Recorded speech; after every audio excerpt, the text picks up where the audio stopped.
Under Section 107 of the Copyright Act of 1976, allowance is made for fair use for purposes such as criticism, comment, news reporting, teaching, scholarship, and research. Fair use is a use permitted by copyright statutes that might otherwise be infringing. Non-profit, educational, or personal use tips the balance in favor of fair use.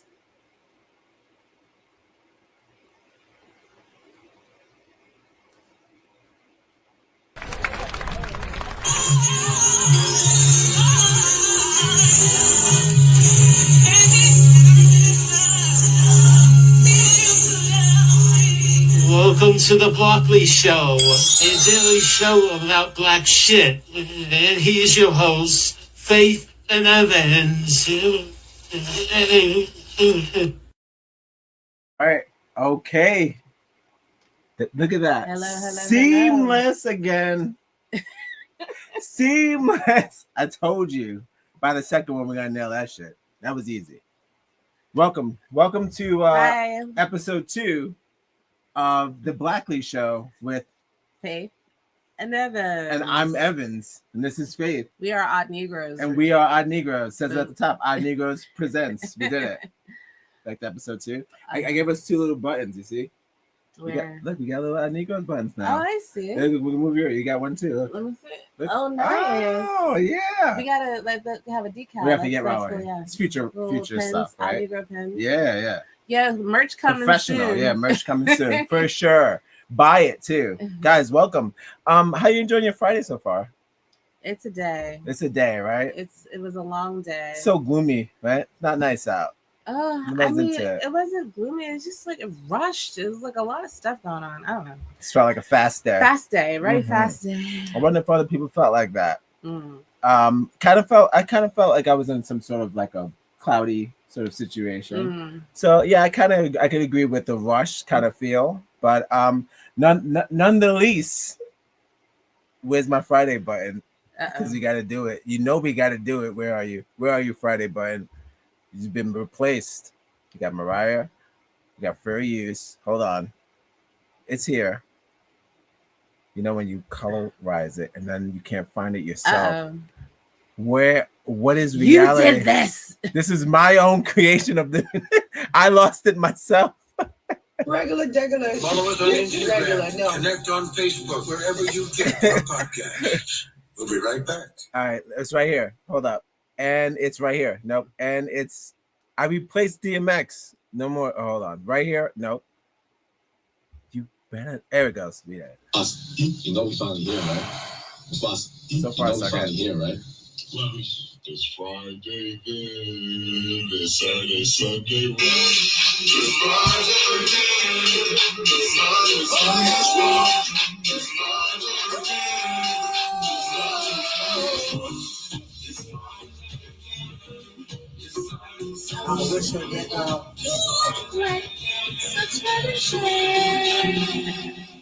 That's good. Okay. All right. Shout outs to Fridays. Shout outs to Fridays. And welcome to the Broccoli Show. Yes. Welcome. We got some 4 stories. Like we're gonna keep the. I like the formula. Can I be honest with you? It's simple. It's straight to the point, and you give the people what they want. They want to see a little bit of violence. They want to see some kind stories. Okay. And they want to see some black positivity. Is that what they want? Productivity. Yeah, a little bit. Everybody likes a little bit of violence, but violence with justice. Okay. Violence with justice. That's the whole point. They want senseless violence. No, senseless violence. That's the problem. The problem that there's too much senseless violence, not violence, and not enough. What is it? When they pay the people for doing that to them. What is it? Not reparations. Obviously, we need that. But I'm talking about restitution. Restitution. Not a lot of restitution for the violence. So that's what needs to happen. Does anyone feel like there's enough content online to keep you like there's so much content between like online social media, between the TikToks and whatever, and like do you just feel like it's enough to keep you like still like like there's so much of it, like you can literally watch hours and hours. You saying without like what, social like media or whatever, like without any of it, like you just like stay in the house. Like if you had to stay in the house, there's so much social media. Well, I would say that if you were an you introvert, wouldn't have to do You're fucking booming right now. I mean, there is like, so much introvert if you didn't have like a social life, you don't need it. You need social media. You don't even need a job. Like you could just be like gorged at the TV, like just at the phone, like you don't even need like television. Like you just social media. There's so much on there. But not crazy. Even casting. They're not even putting it on the TV. They'd rather just do it. And now you got AI, so it's like you could just start making your own shit, your own content. You just make your own movies with AI. Like there's so much material. I used to think people cared about like aspect ratio, so they go to the movies so they want to see it on a big screen. Yeah, filmmaker. They don't give a fuck about that. Yeah. They'd rather just see it on the phone. They don't care. And they'll do this for hours. They'll watch the most important thing to them in their life just like this. They don't care. So no one cares about it being on a bigger screen, even on your own TV. Yeah. You turn your TV off and look at your phone for like hours and hours. I think it's like I think introverts are booming, and I think that it's like the market is made for introverts. It's made for you to be in your house by yourself. Yeah, you can't share the internet on your phone with somebody else. There's can't really do that. There's so much music and content and formats. It's just like I feel like, and then everyone is online. Like your neighbor, your pet, your neighbor's pet has their own fucking channel. You make that joke, but I'm dead ass. Bobby Flay's cat got his own Instagram account. I forget his name. What do you call him? Oh, is it Jumbo? No, it's called Turbo. I forget his name. What is? You know what? Fuck it. Wait. It's early. We got this. What's Bobby Flay's cat's name? If you're just joining us, welcome to the Blackley Show, the daily show about black shit. You heard Harold in the beginning. He said, yeah. Bobby Flay's cat. Yeah, Bobby Flay's cat. That's the name of my band. Oh shit. They say now they're cooking. If you're just joining us, I appreciate you. Shout out to Nacho is so close. Shout to Nacho. Putting Nacho in the chat. # Nacho. But yeah, like everybody there's so much content. Like to literally like spend an eternity. Yeah, just like looking at improvisation because niggas just making it up. Yeah, it's not scripted. Like imagine hell and it's just social media. Just like a whole bunch of TikToks. Just like constantly just watching and like that fucking shit. Stream lights. Hell's just filled with those circle lights and there's people just like seriously. That's fucking scary. Taking selfies and shit. I think that's where we are. My favorite shit is like people who get mad. They make videos of people walking past them while they're dancing in the street. As if dancing in the street is normal, right? So like you doing your shit, your TikTok, and I'm trying to get to the thing. Me cutting into your video is not personal, but you're in the middle of the street. Very interesting watching other people record themselves in public outside. I love it. Just screaming on their phone, like Listen, you just family, just randomly see people like on their phone. Yeah, people just like, what the fuck? Or have the ring light set up. Yes, and like just. But I feel like we got it now. Like we're so used to it that it's not so much it's not cliche to see someone doing that in the middle of the street. Right. It's like let them do their thing. Right. Let them get their money. But that wasn't happening 10 years ago. Get the fuck. You take the camera, smash it, get the fuck out of the way. unless they had like a regular camera, like a camera. Right. Oh, you mean like hey man, just fucking getting gnarly. Yeah, right. But this whole shit, this shit is all new. Niggas is doing this before the train hits them. Like it's nothing. It's nothing. Remember the we call it, what is that? The selfie stick. Oh nigga, they had to ban them. They had to ban the selfie stick. They had to ban them because the Asians was coming. Mm-hmm. The Asians was coming to America. Shouts to Eddie Murphy. And they was doing this and bumping into people and like walking into shit. This fucking like that was all the rage. I remember there was like a period where all you saw was people with like fucking selfie sticks. And then they disappeared. Yeah, and now it's dumb. then the GoPro like thing came out. Yeah, they put the helmets on it. They had that for a little bit. Yes, that was for white people who jump off of cliffs. Yes. Woohoo! And now it's just you're on your selfie. Yeah, so now you gotta use your cell phone. Well, the cell phones have the same 4K, right. Mm-hmm. So we've upgraded. But yeah, I'm just like amazed at how much content there is online, and how much you can really just sit for hours and hours and hours and just watch it. There's so much shit online. You don't need anything. You don't need cable. Seriously, you really don't. You don't need a lot of things. Like you think about like if you were in a blackout or a cave. It scares me because it makes me think of that movie Requiem for a Dream, where she's just stuck in front of the TV. But see, that was for money. No, because she was watching people win prizes and stuff, and she was obsessed. She wanted to win the fridge. She wanted to be like them. I'm just saying that feeling of like being in a room and then you just stuck a fan, and you're just watching that. You're sweating, watching other people. I feel like anyone who's like just stuck on social media all day. Yeah. I think I'm just talking about myself. I'm like, is this reflection? I think I'm reflecting. I'm like, fuck. I think I really watched way too much social media, like. Yeah, and then I'm trying to actually be a part of it too. Like it's just weird. It's a weird dynamic. I don't know.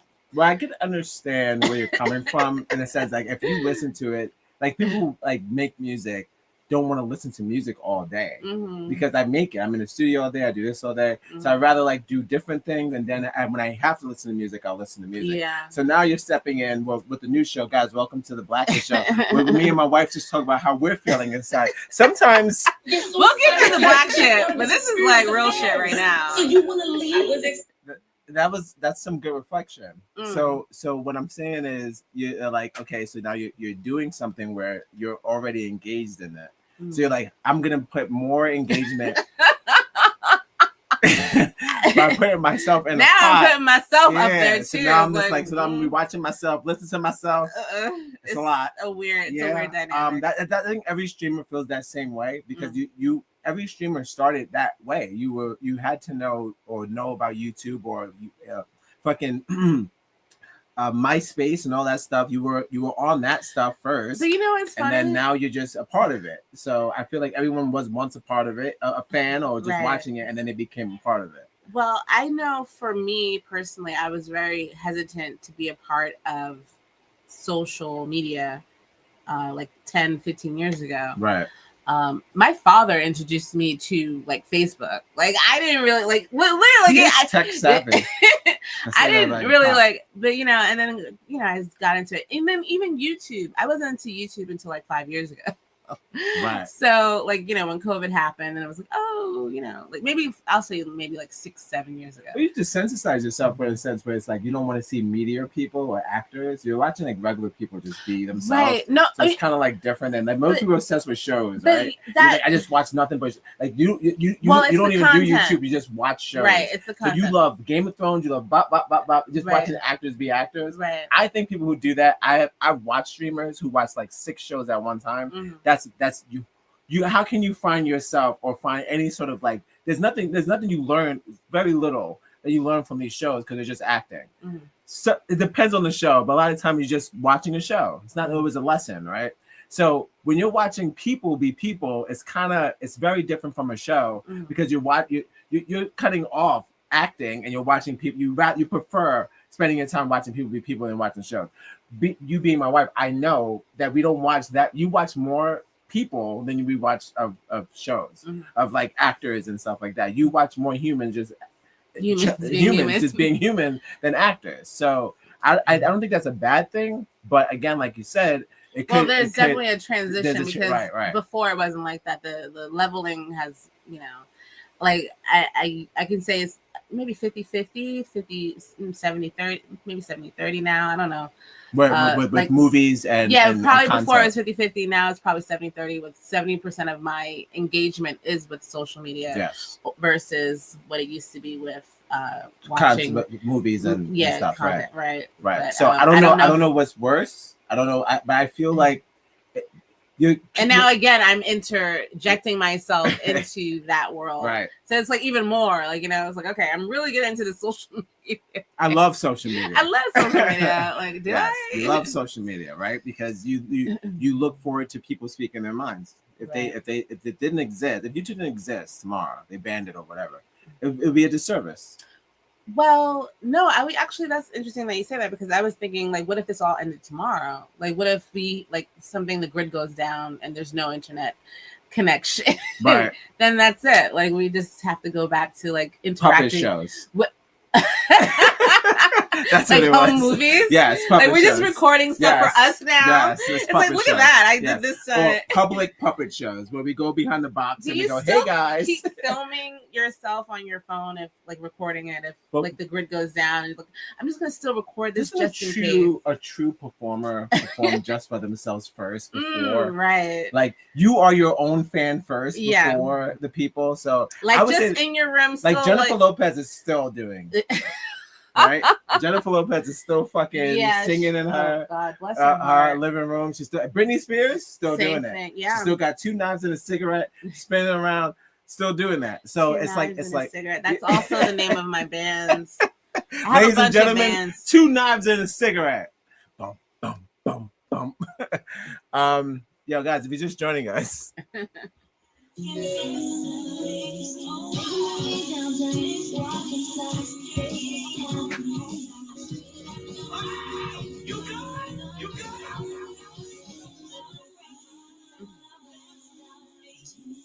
Shout outs to Mariah. She's like the best soundbite. She's in trouble now. Did you see the whole Christmas thing? I shit on her. I saw her on Pitchfork, and that's what she did the interview at. You should probably bring it up. You should probably bring it up. They'll bring it up. They'll bring it up if you want. But yeah, she did it on Pitchfork. I found it. Okay. And she's just like, I don't care. Christmas is the most underrated holiday of all time. I was like, underrated? When? What are you talking about? I said, when? You're just making up stuff. And she was like, you can say whatever you want. I'm gonna celebrate. I just put the meme up of David Chappelle holding all his money. Because I would say anything too if it was the only thing. Because she dropped a new album and nobody knows about it. Like nobody cares. That's what we had. No, I gotta find it. I forgot. No, let's talk about new play. Oh, okay. Check out the Odd Negroes Blend 2 playlist. It has Stephen Graham on the front as a teenager. He's black now. Again, shout out to Jamaica again. He's always been black. Shout out to Jamaica again. Oh my God. Shout out to Jamaica every episode till they get fixed.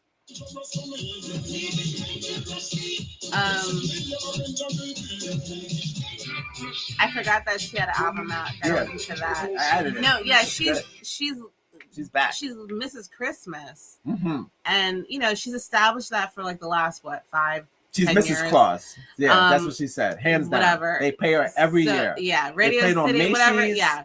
Commercials. She's been doing that for several years. Yes. And of course, this is her big money making time. So why would you? So like she's like she's really saying you can't cancel me.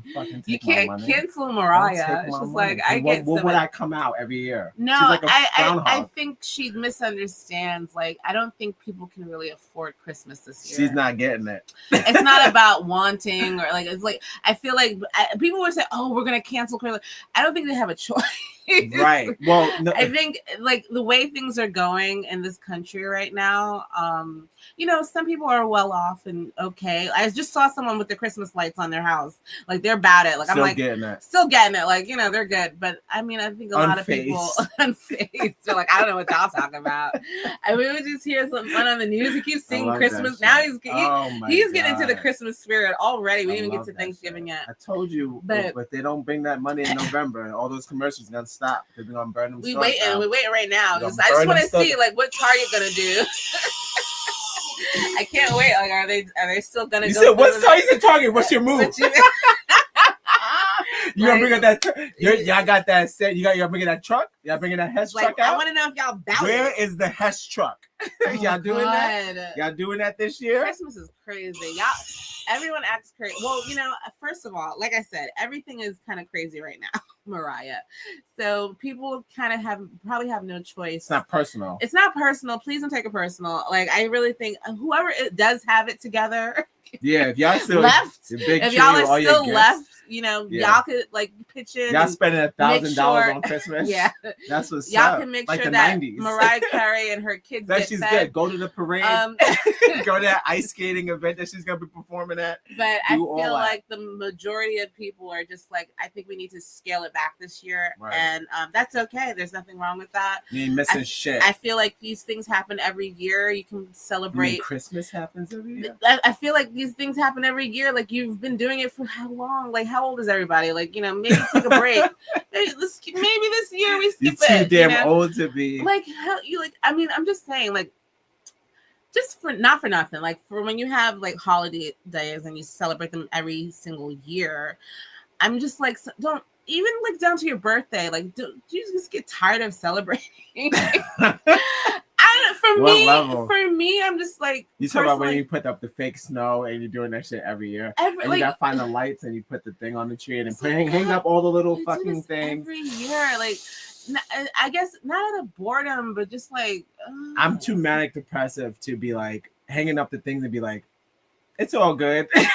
No, each one I'm maybe thinking about what's actually happening in the world. So like, it's like it's not gonna work. Like if every little thing, a little mistletoe or whatever I hang up, I'm like, oh, there's still a war happening right now, and oh, there's still this happening. Nigga just got hung. Blah blah blah. Like, it's kind of crazy. I just feel like never in Christmas mode. It always dawns on me when we celebrate holidays, like, oh, there is like someone literally across the street doing the exact same thing.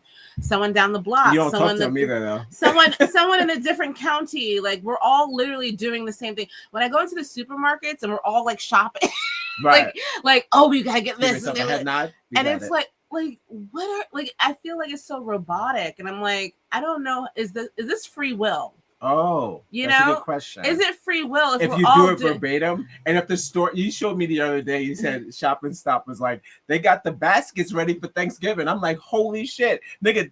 This was when Halloween just stopped.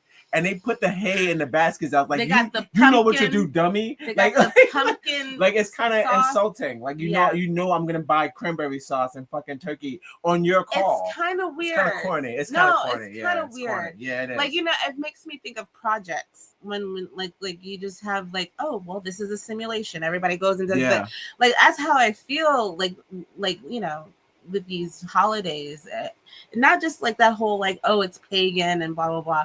I just feel like it's very robotic, and then it's really weird in that like when you sit down with your family and you realize like other families are doing the exact same meals. Well, not everyone has the same meal, but predominantly the same meal.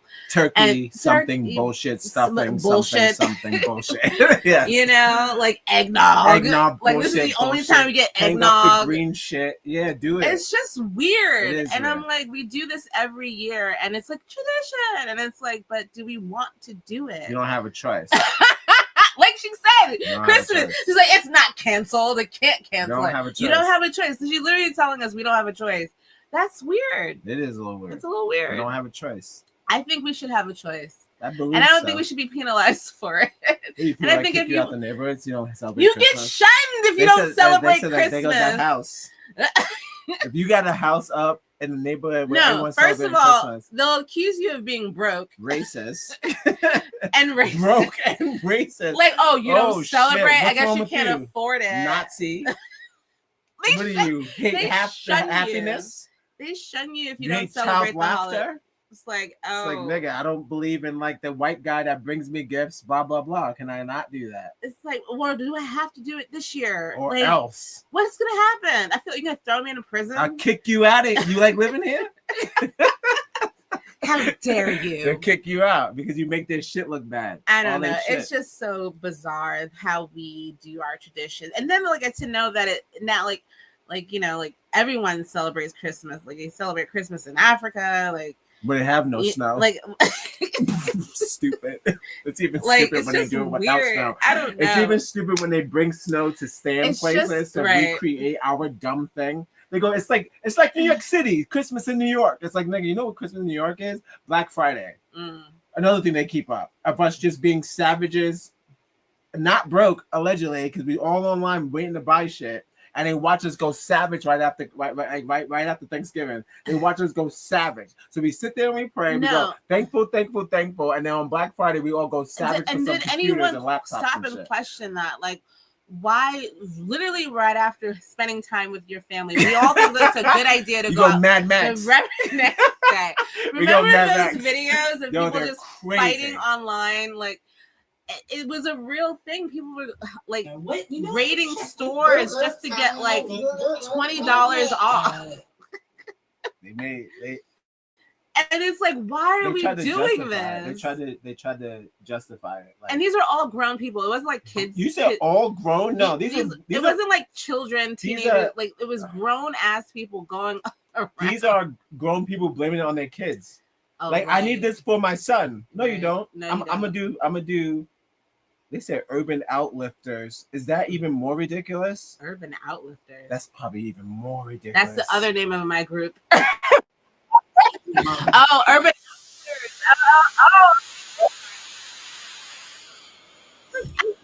Shut up there. That store's not around anymore. No, it's probably gone. Absolutely not. Who's wearing these clothes? Oh, white. Wow! Surfers? Look at the. Shut up. What was the sale? Free?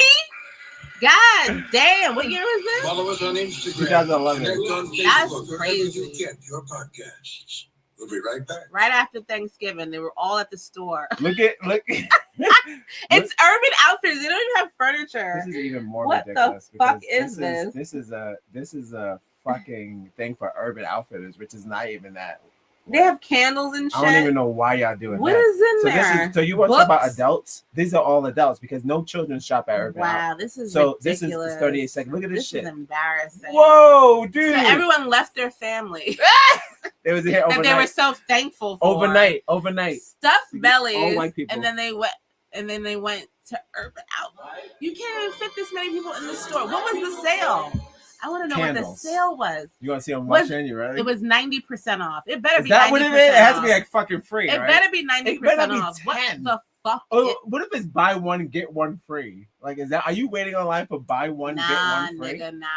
Do you always need two of the same thing? I don't even know if people be doing it. It's Urban Outfitters. It's not even Best Patrick Buy. Hazelwood is in the chat. Oh, hello. What's hey, up? Patty. How are you, Patty? You ready to watch some people rush into the Urban Outfitters? Ready? Why, bitch? Why? He's at candles, right? I guess. Oof.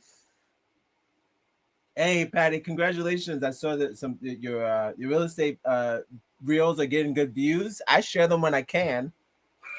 Shout outs to Patrick Hazelwood and check him out. He's a real estate agent who does good work. Yes, in the New York City area. Yes. Good work. I mean, he had one apartment. And he was like, "It's easy. It's only $6,000." I was like, I was like $6,000 a month. But you know, it is. I know it's New York City. That's baby. A bargain for some. I know New York City, baby. New York City. But let's watch these people bum rush for the candles. Yikes! Why though? How long is this? Comes up like halfway.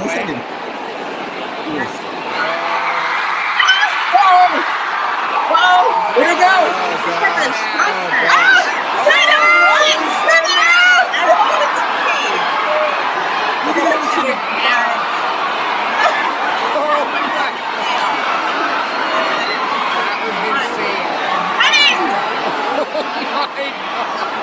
That's stupid.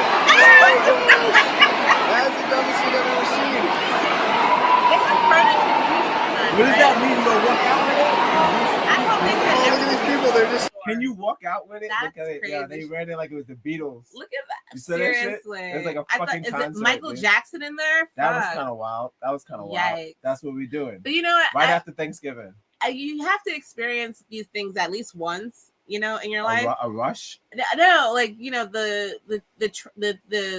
tradition of this. Right? I waited online for Halo. So overnight. I remember I did one Black Friday, and it was at Circus City. If y'all remember Circus City. Shout out to Circus City, RIP. And it was, I remember it was like, I think CDs were like, that's when we had CDs. Shout out to CDs, RIP. And I think CDs were like $4.99, $2.99, like something like that. I will always remember that I stood in line like a dumbass for like 2 hours just to go to Circus City, just to get like Diddy's. It was Diddy's album. Was it the one with the glasses? Yes. Okay. Was it "Come to Me"? Was that album? That was. What was the name of that one? What was the name of that album? Oh my god! Wait, you know what? Let's check. Wait, I'll get it. What is it? Diddy with the glasses. That's my god! He had the twins. I stood in line. I will always remember that I stood in line for that. Two twins. Well, it was a good album. It was a great album with Keisha Cole. Yes, he had the twins. Randy. Who was his two black twins? He had two. Dirty Money. Oh, Dirty Money, yeah. He got rid of them, but he had two black twins. What happened to Dirty Money? I don't even press play. Yes. And I was like, I never. Shout out to Press Play. I don't remember who else I got that day. I'm sure. I think it was like maybe some DVDs, but I just remember just thinking how like fucking stupid. Fucking like record store that sells DVD, movies, and music. You know what I'm saying? That's I miss Circuit City. Well, Well, Best Buy is still around. Rip. I mean, yeah. You know, for however long. They are keeping that wave alive of like plastic. What was the other one? Virgin Records. Virgin Records. My God, I used to go. Rip used Virgin to have Records. the wall with the CDs, Yes. and then and you he's could at just the listen booths. to them. Yeah, you go into the booth and jam out. Yeah, shout out to Rip. Rip. That was a different time. And that's when people really cared about music. Seriously, they had the vinyl records and stuff like that. Do you want to listen and to it? And it's so organized. Yes. I love the ABC. And clean. Like, clean, right. They were always clean. Never no junk. Very helpful. Yes. I miss those stores. Circuit City was I'm gonna say my second home. No, Blockbuster was my second home. But Circuit City, I was there all the time. And I would go to the one in the mall. I remember that. It was Virgin. Was it Virgin? Virgin. It was probably Virgin. I think it was Virgin, yeah. That's got us all into those movies too, right? Mm-hmm. Just record store movies and all that. Yeah. We're having, I guess it's a nostalgia episode. We're just talking about old shit. Hey, man. So you never know what you're going to get. You know what I mean? Listen, either way, thank you for joining us. Thanks for the gang. And if you like what you hear, follow us on Instagram. Go into the gang. Can we just talk for 30 minutes about how we're feeling? Yeah. It's okay. It's okay. All right, it's all good. All right, let's start the show. All right, we're going to start the show.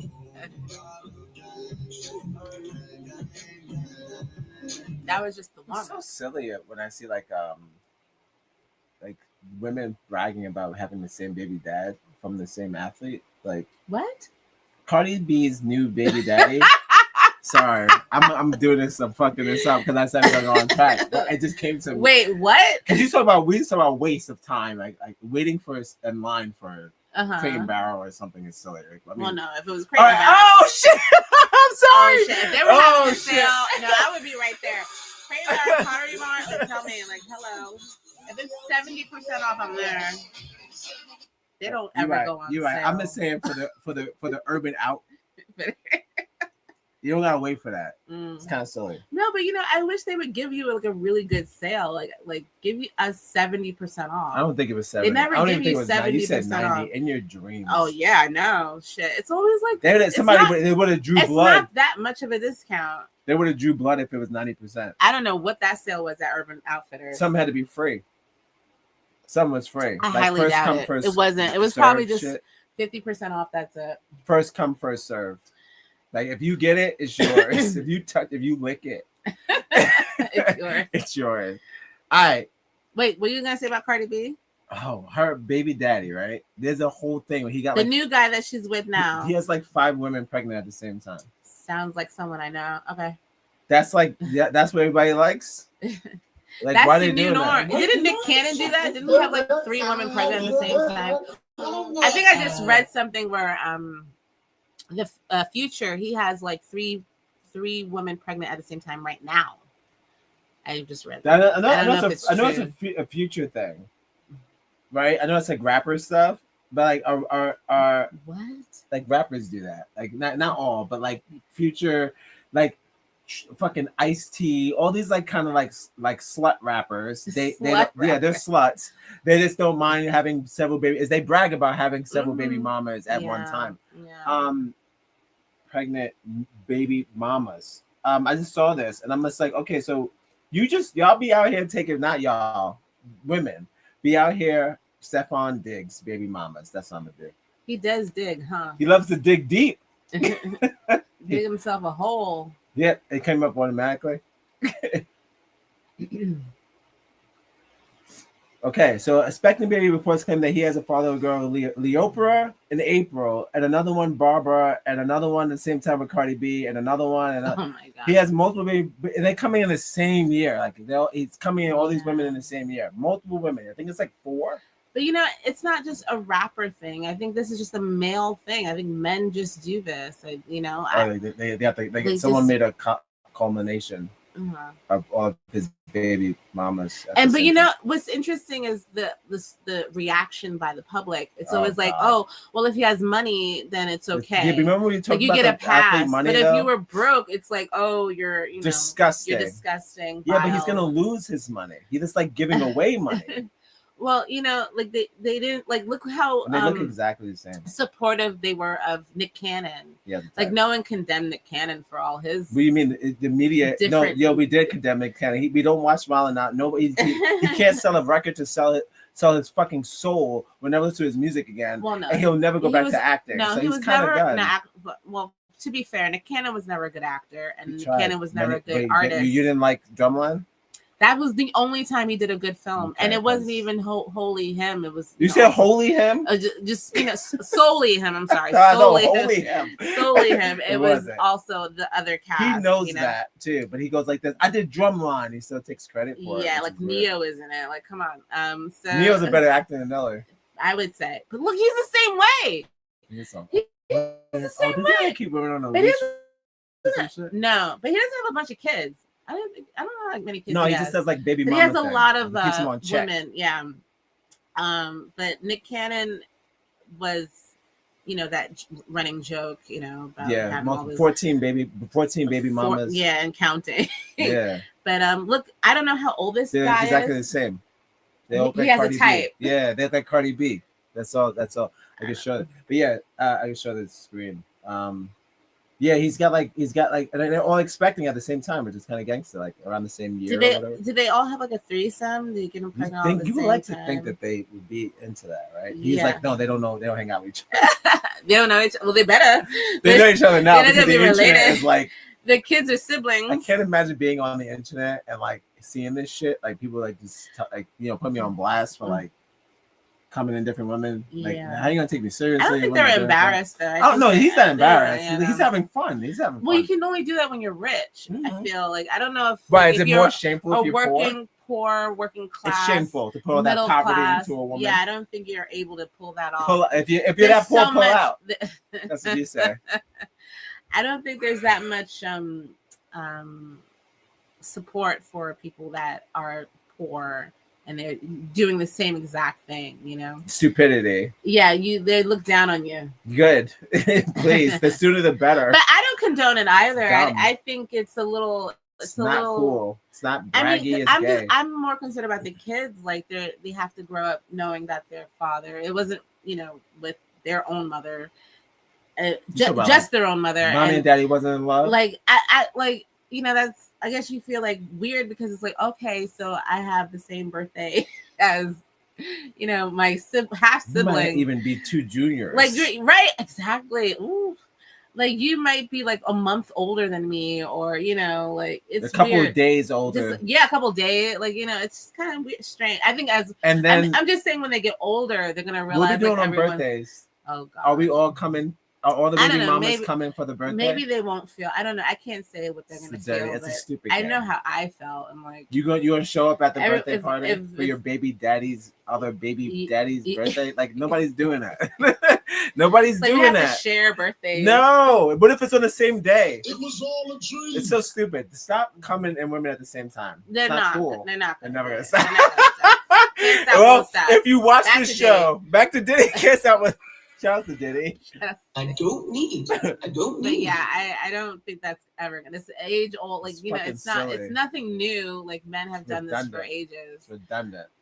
You tend to have siblings, tenderloins, siblings that have half siblings that have nearly the same year or month birthday. So no, that's not good. That's what happens when your Papa was a Rolling Stone. No, where that came from me.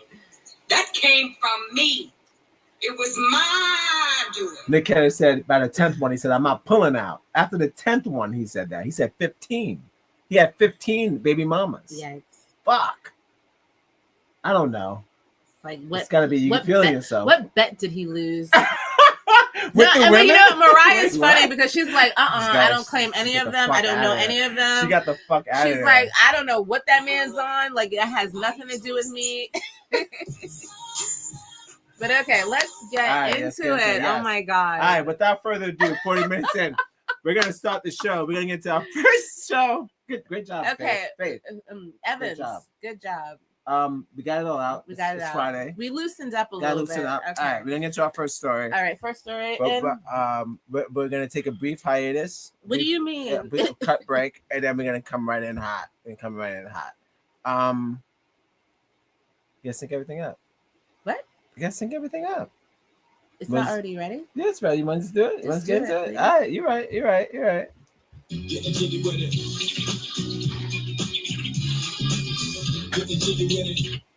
All right, well, the first story, let me see what I got. I would like to...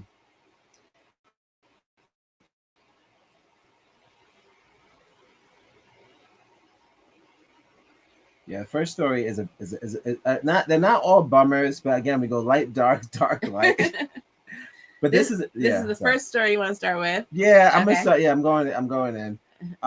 They're always, again, like they're always gonna be black, and they're always gonna be something. So this was an incident that happened not too long ago. A man named Slade, a hero's name because he is a hero. He is a war veteran. His name is Slade Douglas, and he was attacked in his home. It's not that exciting. He was attacked in his home in 2024. He's a year old. But the lawsuit is still pending. So it went from $10 million to $50 million. Oh my gosh! And everyone now he's got everyone's attention now, because of the fact that as the number is so fucking high. Excuse me. The number is so fucking high as far as the thing. So people only get excited when they see that a nigga's about to get some money from the state and or by the police because of their wrongdoing. And it's looking good for him so far. A lot of white people are covering the case on TikTok. Shouts to TikTok. So I have this man, Slade Douglas, versus the LAPD. Classic Los Angeles Police Department. Never had a good rap. Since the 90s, they've been one of the worst police departments and teaching other police departments to be just as equally terrible. Mm-hmm. They're the front runners of injustice. So shout out to the Los Angeles Police Department. This is me right here. You're a fucking pig. This man called the police because he was under duress, and then by doing so, he called the police himself. Yes, and it was like a medical emergency or something. Or? Yeah, he was having a fit. How come he didn't call? Okay, so what happened was he called them because he was under duress. He was having an episode, right? And them not understanding how to do these things, mm-hmm. They accused him of just you know how they do. The black community has such a hard time calling them because they don't know if they're going to show up and just arrest you. Mm-hmm. They can't differentiate the victim from the perpetrator right. When it comes to black skin color. Yeah, and when you call the cops, you could end up being a victim, right, of your own thing. But even though you're the one who needs help, right. So this was one of those cases, and shout outs to the Young Turks. Who covered the story. Okay. And we're going to get firsthand from them. Guys, thank you for watching the Blackley Show. If you like what you're hearing, please like and subscribe and share. Follow us on Instagram. Connect on Facebook, wherever you get your podcast. You want to get the voice. Yeah. We'll be right singing back. Voice. Where is she? Where's the singing voice? I have that one. There it goes. I wish a nigga like, subscribe and share. That's my favorite one. All right. So we're going to get into this story. And we'll give our take, and we'll take from them. We're gonna go small. All right, it's 3 minutes, so we'll watch it together. Thank you for joining us. The Blackley Show, the daily show about the blackest shit. There's my man. All right. Lawsuit concerning a black veteran. Let me make sure we're small. Alexa, make us small. There we go. Lawsuit concerning a black veteran sexually abused and tortured by LAPD, the Los Angeles Police Department. Yes. Give the details surrounding a black veteran's $30 million lawsuit against LAPD in the city of Los Angeles. It's a doozy, folks, so buckle up. First, let's share with you, though, some of the available body cam footage. Put me in handcuffs. Turn around, put your hands behind your back. What have I done? Put down the damn phone. You're calling 911. We're standing right in front of you. But I'm asking you to leave my residency. I'm not leaving your place now. Cuffs wouldn't be on you if you weren't acting the way you are. Acting by exercising my constitutional Okay, have a seat. The worst thing you could do is make a 911 call right in front of us. Actually, what you did was against the law. It's not against the law. Smartest thing's going to be put him on a gurney, handcuff him to the rails, take him to the hospital, tell the doctor that he's complaining that he's got previous back injuries and he fell in comfort position he was, and you need to clear him. That way it takes all the liability off of you guys, takes it off the city. Or just take him to Guantanamo Bay and do the filth that we learned about that was going on there. Why don't you just do that? America, look at your life. Brutal case of police misconduct headed to trial, exposing new damning developments in a $30 million lawsuit against the Los Angeles Police Department. This case stems from a harrowing 2019 incident in which an African-American veteran advocate, Slade Douglas, was falsely arrested. They told him he had violated the law for calling 911. If I were a police officer, I'd say, yeah, do it. Because I know they're recording and I don't do anything wrong, so what's the big deal? But no, not this case. Falsely arrested, sexually abused, tortured, forcibly hospitalized by LAPD officers Jeremy R. Wheeler and Jeffrey H. Yabana. Douglas was unjustly targeted for a wellness check, labeled a threat after he filed a systemic discrimination complaint against the Veterans Administration. Retaliation. Following his formal complaint to the President of the United States, the Veterans Crisis Line, VCL, contacted him. Douglas then reached out to the VCL regarding his systemic discrimination complaint, which is currently being monitored by the United States House Committee on Oversight and Reform. If you say so, Congress, there's dysfunction there, but I hope so. Official Veterans Administration documents revealed that on August 27th, 2019, the VA initiated a swatting incident against Slade Douglas, falsely summoning the LAPD to his location. National Archives and Records Administration later disclosed that the VCL intentionally deleted phone calls from that day, which contained false suicide allegations against Douglas. Douglas is an Army vet. He has an impeccable record, starting kick returner in the 2001 BCS National Championship for Florida State University. Dual sport NCAA athlete in football and track with sub 4.2 speed. Oh, an athlete. Wow. Holder of multiple black belts. He showed such restraint. Former Golden Gloves boxer. What didn't he do? Former law enforcement officer. College grad with multiple degrees, including a Bachelor of Science from Florida State. But all of those accusations of like just fabrication of calling police, they can put him on all these charges for no reason. But wait, I'm misunderstanding this. He called them because he was having an episode. Yeah. And then when they got there, they accused him of like what? They charged him for swatting. Right. And like wasting their time. And then they said, we're still gonna lock you up and put you in a when bring you to the hospital. When the cops and then wait, what was the whole thing about the injuries? Like you said, oh, you got that's after. Oh, with that whatever they did to him when they put him in the car. They were like, oh, so you guys won't be liable. Just say he already had back injuries. Like, what is this? Whatever happened when they put him in the car, they probably roughed him up a little bit. But my thing is like, we can't even call them when we're under duress. Yeah. He was having an episode. There's no one else to call. He called the police. Right. He said, "I'm feeling a certain way. I need some help." Right. You have the nerve to call us. You're fine. And then abuse him.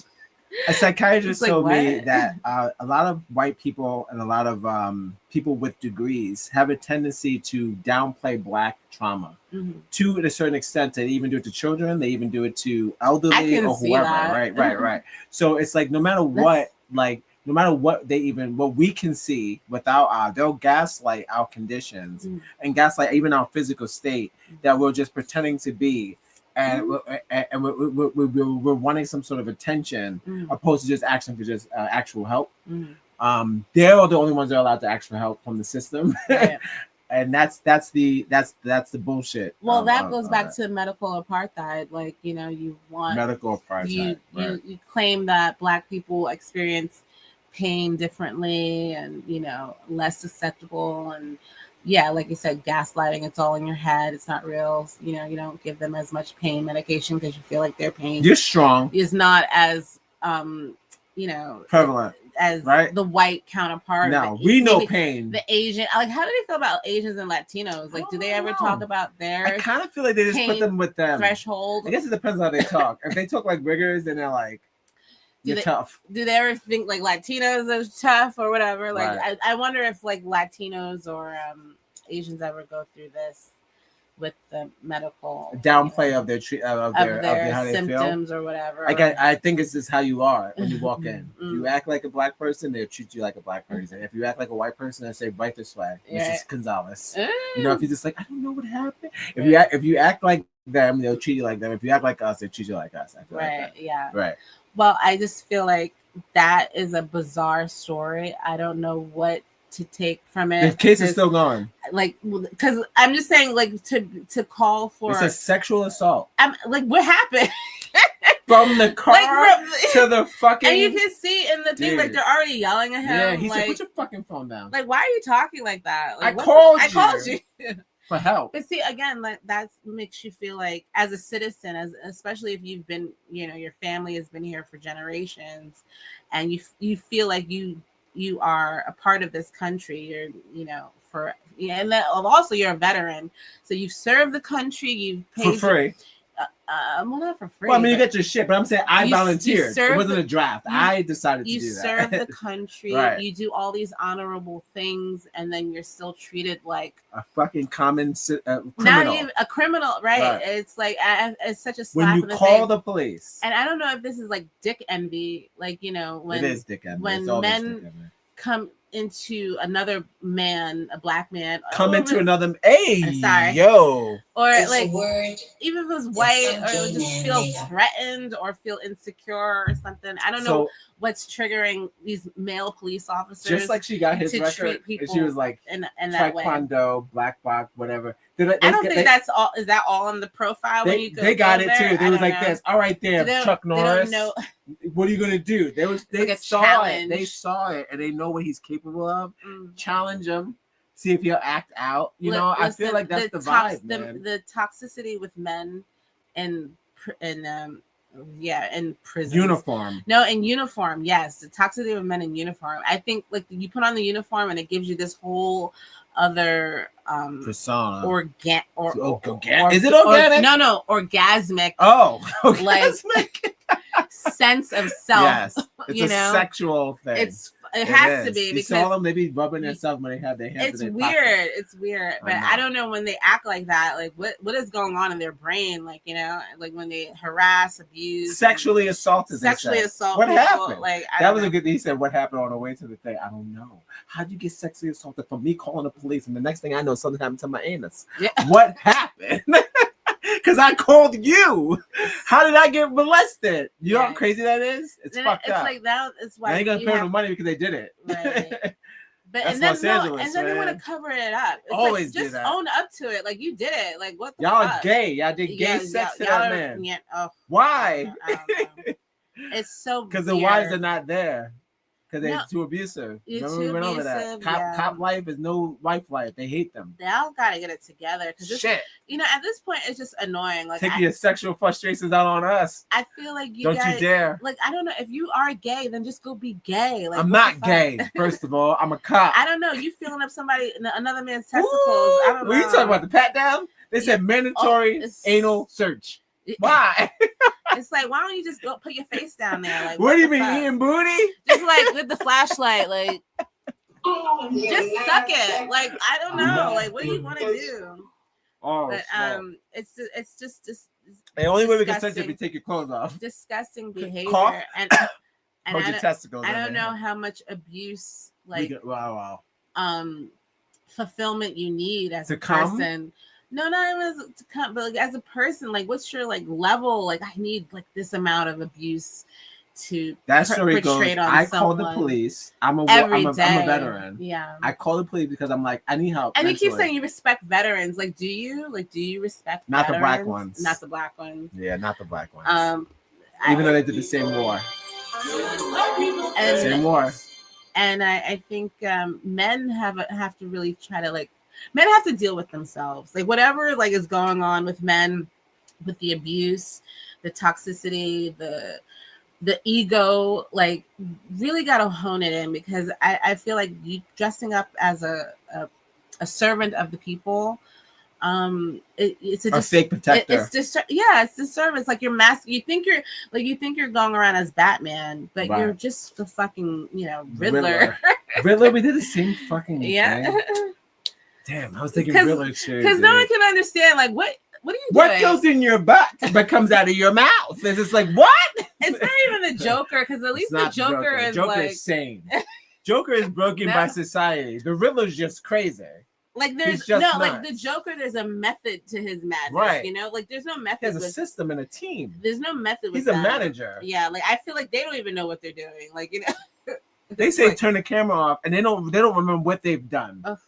But then deny. Like, oh, I didn't do it. It was somebody else. I think it's because like, what are you, schizophrenic? They're so protected that they can't be schizophrenic. Well, yeah, no, and that's another thing. These people that protect them from and allow them to like get away with the protected, shit. I think. It's like I wish I had that kind of protection as a black person, as a human being. Oh, wow. It's like, oh, anything you do, oh, it's not your fault, darling. Oh, you're good. Like, we don't get that.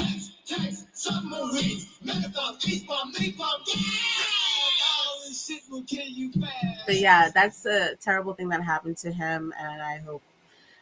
I don't even know. It's not about money. No, they always think it's about money. It's so not. Dehumanizing. You remember we watched Mobland. I'm telling you that when men get raped, it's not a thing. Like or sexually assaulted. I'm telling you, like he was like, how come women don't shove something up y'all ass? That's half the problem for us, so we gotta understand how it feels. Yeah, we won't know how it feels, but when it happens to us, nigga, we done for life. Any nigga that's been raped, they're done. Yeah. They're cooked. Their brain is done. Yeah. They'll never sleep with a woman the same. They'll always be aggressive because you're gonna feel like you have to take something back that got took it from you. You're never the same. Exactly. So I'm just like, it's like if you knowing that's what happens on the follow up on a rape, to do that on a whim, that somebody that called you to sexually assault a man, they do that because they're black, and it's also I think it's penis envy. Sorry. I wonder how many police officers have raped men. No, have been raped themselves. Or molested by like from parents and shit. Parents, uncles, probably. Strangers next door. Like, I'm just saying. To go to that, if you're so abusive and sexually aggressive, why is that your go-to? Why? Like exactly. Like, I wonder if that is something because you can say, oh, they're alcohol. Some of them, alcoholics or domestic abusers, but I wonder how many of them have actually been assaulted themselves. You get beat by your dad, and then they take it. Yeah, you're like this. Yeah, so they got beat by their dad. Drunk, right? They got beat by their dad. They got assaulted by their. It's like too hardcore. No, nobody wants to talk about it. Man, like, you have to feel like you're taking something back. Right? Yeah. So I wonder if a lot of these police officers who act like this have been assaulted themselves and are trying to. Well, remember what they said about ICE? They said the people that are coming into ICE are unfit mentally because they all have trauma, and then they take it out on people. Yeah. I don't think there's any difference between ICE affiliates and police department. Yeah. Sorry. Sorry. So a whole bunch of trauma patients with badges. Yeah. Imagine giving like a traumatized person a badge. Dude, it's not right. Yeah. And that's what I think this is what it is. I think it's the same shit. It's the same shit. I don't think they have any fucking different. There's no differentiation or whatever between a person who signs up for ICE and a police officer. You're just as crazy, incompetent, and unprepared for like reality crisis. You're not here for people who they are. You just want to do what the government tells you to do. You're not. Those people are not checking out those Mexicans if they're fucked up or not. You just like lock up a Mexican if you see a Mexican. Same thing with white people show up. These crazy white men that show up on these black scenes. When I call you and you rape me, you're not ready for this. Yeah. And I want to know what is like the racial bias test. Like, do they ever? Like, no, What? I'm like, I What know, are I we know, talking about? I know. Racial bias. I know. You mean when they shoot the things, are they black or white? No, I know there has to be some red flag that they see that shows someone has racial bias. Zero. Or if they ignore it or whatever. But Zero. I'm like, how can you even test that? If they shot more black targets than white targets? I wonder why people are so quick to think that white cops can't be racist, or Latino cops can't be racist. Who you saying, well, why do, okay, you're saying, no, because they always say, society, it's not a black, right, yeah. It's not a black on That's white stupid. thing. Those are people being dumb, because it's been around since the Klan. It always boggles since the 60s, the brain. cops It's have like, been known why as do you, beating people up with nice like sticks when they and make dogs. excuses? I'm Right. like, so you think like you like, oh, he didn't say the N-word, or like, like, how do you know he's racist? And it's like, you forget. They forget about the dogs in the 60s and the cops and beating people in the head. There's so many excuses for people, and I'm just like, for cops, and I'm just like, why do you think they're not people? He is not. Like, couldn't be like, oh, it's so far-fetched. Why would you sign up for such a prestigious job and then harm the public? It's like it had nothing to do with race. It's like, that person was out of hand. Do you know that? Do you think like I'm like, do you know that for sure? Like, how do you not? Like, why is it so like far-fetched for other white people to believe someone else can be racist? Or even that they know, I feel like they know that these people are racist and they just want to like cover it up. There's more white people calling black people racist than white people accepting racism. Oh my God. Do you believe that? Tell it. White people are saying that we're racist. Yeah, we're racist. Opposed to them accepting their own racism which is kind of crazy. The reverse racism. You started it. You fucking started it. All right, next story. What are we talking about? Did you want to do a word from TikTok? You gotta keep them separated. Yes, we're gonna do a word from TikTok.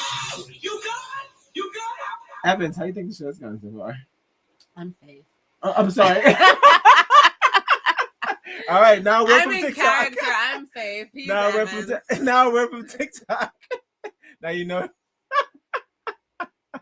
That's awesome. Look at me fuck it up on the fly. Yo, shout out to I love everyone in the comments is making fun of that black woman for doing the news the way she does. And I love it. You put me on to her. Yeah. I think it's brilliant. She's funny. And yeah, she is funny. And white men hate her. Right? They hate her. But they keep watching her. They want to be it's her. It's like sadomasochism. It really is. Why are you? Like this. Why do you keep showing Look at her. up? Like this. I see that. I'm like, why do you keep showing up? They was like, oh, and I guess that every black person arrested was innocent too. Dude, do you know how many stories I've even been finding for this shit? And like, I go to the comment section, and the majority of the people are just like, "Oh, so I guess." It's like, you can find a story from like 5 years ago, and there's a white person in there just trying to debunk. Like, yeah. Why do you do that? There's no black people doing these things. I'd be like, why are you here? We just started doing this. When I respond to these people too, I'm like, why do you keep showing up? If you don't like this person, why do you keep coming back? We just started going into white, hate watching. Yeah, going into white like media and like fucking with them. We just started doing that. We were never doing that before. Man. Now we're in their comment section going, this is fake, this is stupid, blah blah blah. Like now we're doing that. We were actually leaving them alone. Now we're attacking them because they're coming into our spaces, fucking with our shit. Why are you doing that? Like, holy shit! Do you know how many people in that one guy's thing?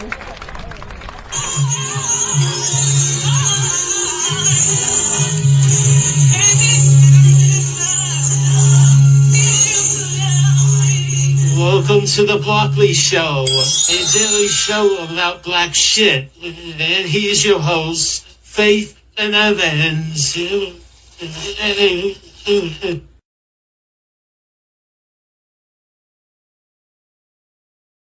I know, mommy. I know.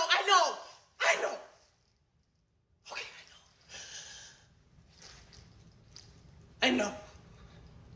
I know. Okay, I know.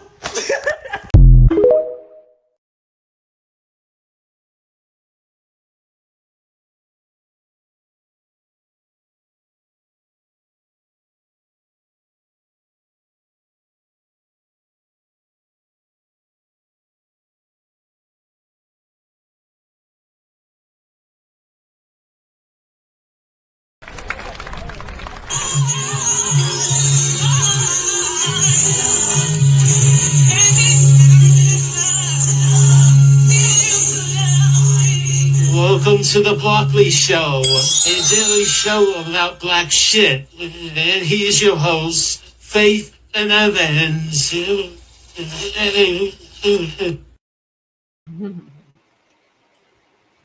Fantastic. Thank you for Harold. He's hanging in there. All right. So, I mean, Los Angeles always shitty. They're not gonna change. Mm-hmm. They've been shitty since the 90s. That's just they have the precipice. They hold the award for the worst cop agency in the world. I think the whole episode of the whole season of The Shield was based off the Los Angeles Police Department. Watch The Shield. You can find it on FX. But they can never catch the serial killers. Oh, they're not looking for them. You guys have so many serial killers. They're not looking for them. They're not fucking looking for them. Too busy, They'd rather harassing black people, veterans, brown people, veterans, and veterans. Dude, why? I don't know. It's bizarre. Fuck. I don't know. So, we're on to our second story. Second story. So which one is this? So we're going to go to YouTube now. Share the screen. We're going to, I believe, is the story about Michelle Obama. Is that what you want to start with that one? I mean, which one would you prefer? I don't care. I'm just a scroll, baby. Do you want to do Obama, or what do you want to do? What was the other story? It was Obama. Michelle. And you had the other one. All right, I got it.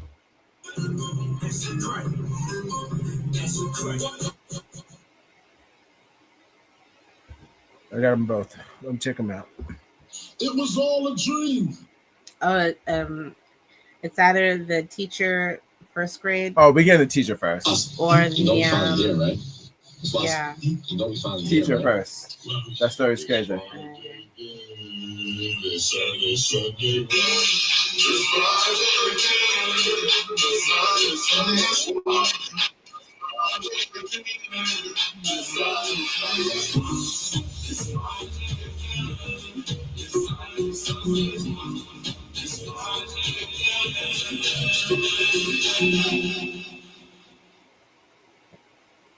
Guys, welcome to the Blackley Show, a daily show about black shit.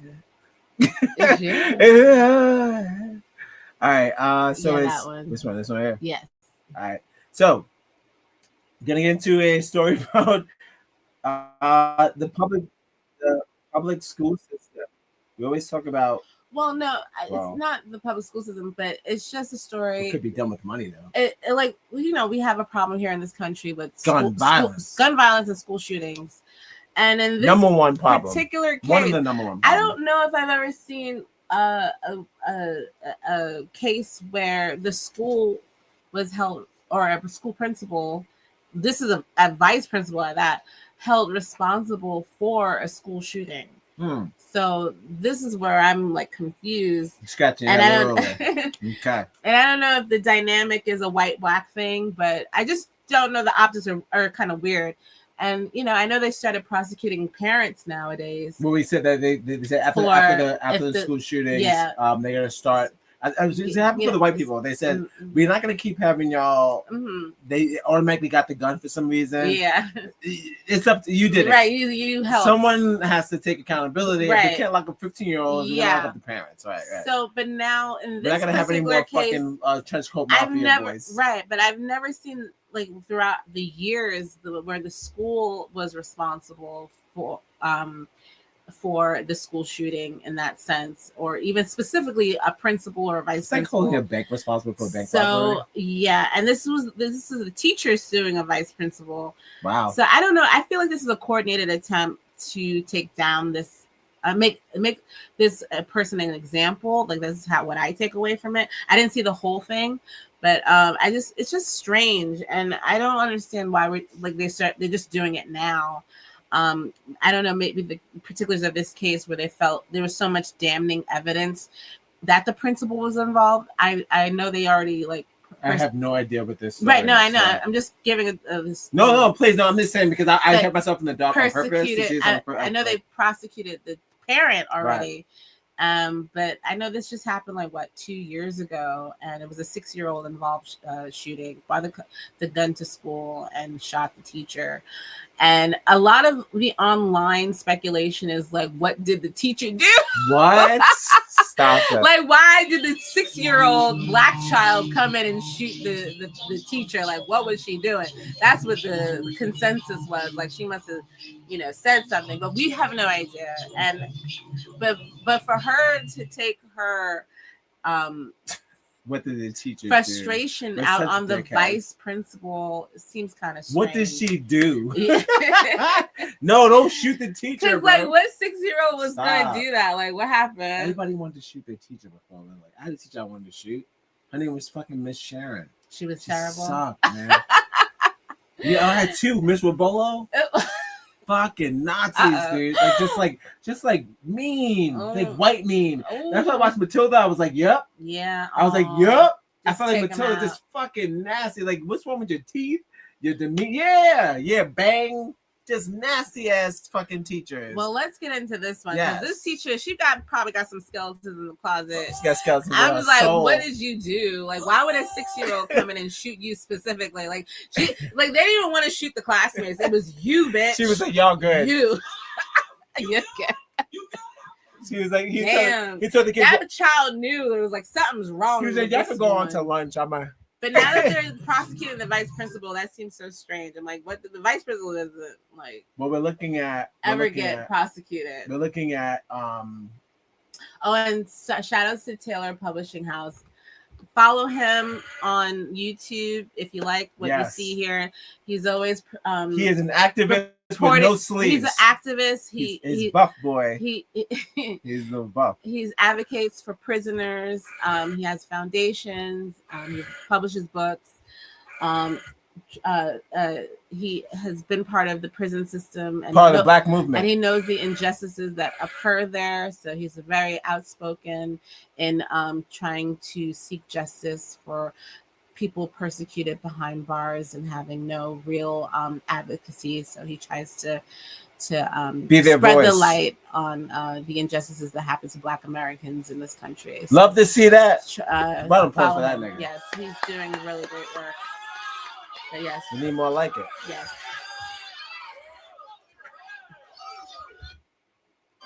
Black people doing black people things. Shout out to the Public House Caring. I know that man. He's a good man. He's a good man, and he's snarky. He is snarky. He's sarcastic. Well, there's no way. That's why. Remember, you say, how is it so easy to be an introvert? If you got the news heading to you in your fashion, the way you like to hear it, it's not Carol and Blazer. It's not Carol and the Blouse. It's somebody that's relatable to you, and they're like this. I'm going to tell you a story. Isn't that more like? It's more like not just being relatable again, that word, but it's more like accepting because it's not just that cliche shit, right? It's more personable. So yeah, we're gonna need more Black people telling the news. Yeah. No matter where you're from, and don't be ashamed of your Southern accent as they get embarrassed because the New Yorkers, we make fun of them. We're not gonna make fun of you. They make fun of us. We're tired of well, you talk too fast. They make fun of us New Yorkers. But we all make fun of Africans. What? You are too lit. This is too crazy, girlfriend. Let's get crazy now. Now you're gonna get crazy for me right now. Okay? Now it's giving too much. It's giving desperation. Like, what do you wait? What? Don't take our stuff and butcher it. I don't even know what that. You know exactly what I'm talking about. Hey, girlfriend, we have to get lit. These white people are too crazy. We have to get girlfriend, please talk to the hand. He has his phone number, but I tried it. They didn't call me one time. Anytime. I had my phone number there for my show. That's neither here or there. Guys, welcome to the Blackley Show. Did you feel it was all a dream. A unanimous jury of 7 people made that decision. And once again, I must say. Wait, why did it start there? That was okay. Has been reached in the $40 million shooting lawsuit filed by former teacher Abby Zwerner.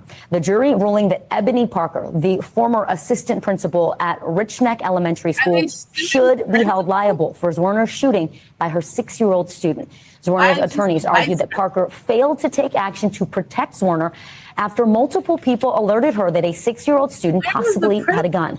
During closing arguments, Parker's attorney said the tragedy was unavoidable and school safety is the responsibility of all school officials, not just one person.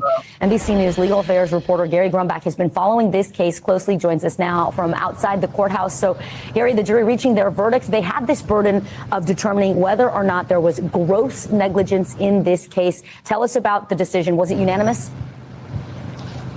Yeah, it was unanimous. And after 3 hours of deliberating today, after 2 hours of deliberating yesterday, a jury of 4 women and 3 men have come to the decision that they found Dr. Ebony Parker, the assistant principal at Rich Neck Elementary School, liable and grossly negligent because of her actions or lack of action on that day of January 6, 2023, when Abigail Zwerner was shot by a 6-year-old student in her class. The testimony over the past 2 weeks has been remarkable, has been emotional. Abigail Zwerner taking the stand herself, saying she thought she was going to die after she was shot, and there was a testimony from more than 15 witnesses, many of them saying, the teachers themselves saying, we gave Dr. Ebony Parker a warning that a student had come to us saying there might have been a gun in this student's backpack. There might have been a gun in this student's jacket pocket. And of course, there was a gun in possession of that individual. Now, in terms of who is paying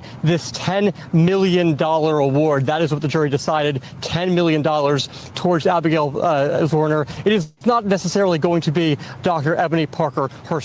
There is an insurance policy that she is covered under because she is a member of the Newport News School Board. She's covered under this insurance policy, and so that's an important point to note here. But what's an also important point to note here is that Dr. Ebony Parker is not done with the court system yet here. She has a criminal trial starting in just about 2 weeks from now because she is charged here in the Commonwealth of Virginia with 8 counts of criminal child neglect. That's a felony here in the state of Virginia. And that is significant because if she is found and convicted, found guilty on those 8 counts, the insurance policy may not actually stand if in fact she is convicted. The insurance policy they may say you can't actually be covered because you are now a convicted felon. So there's a lot of steps to go through here. As they were awaiting the verdict, Abigail Zwerner's family was holding hands. They were hugging. They were right inside the second row, right behind Abigail Zwerner herself.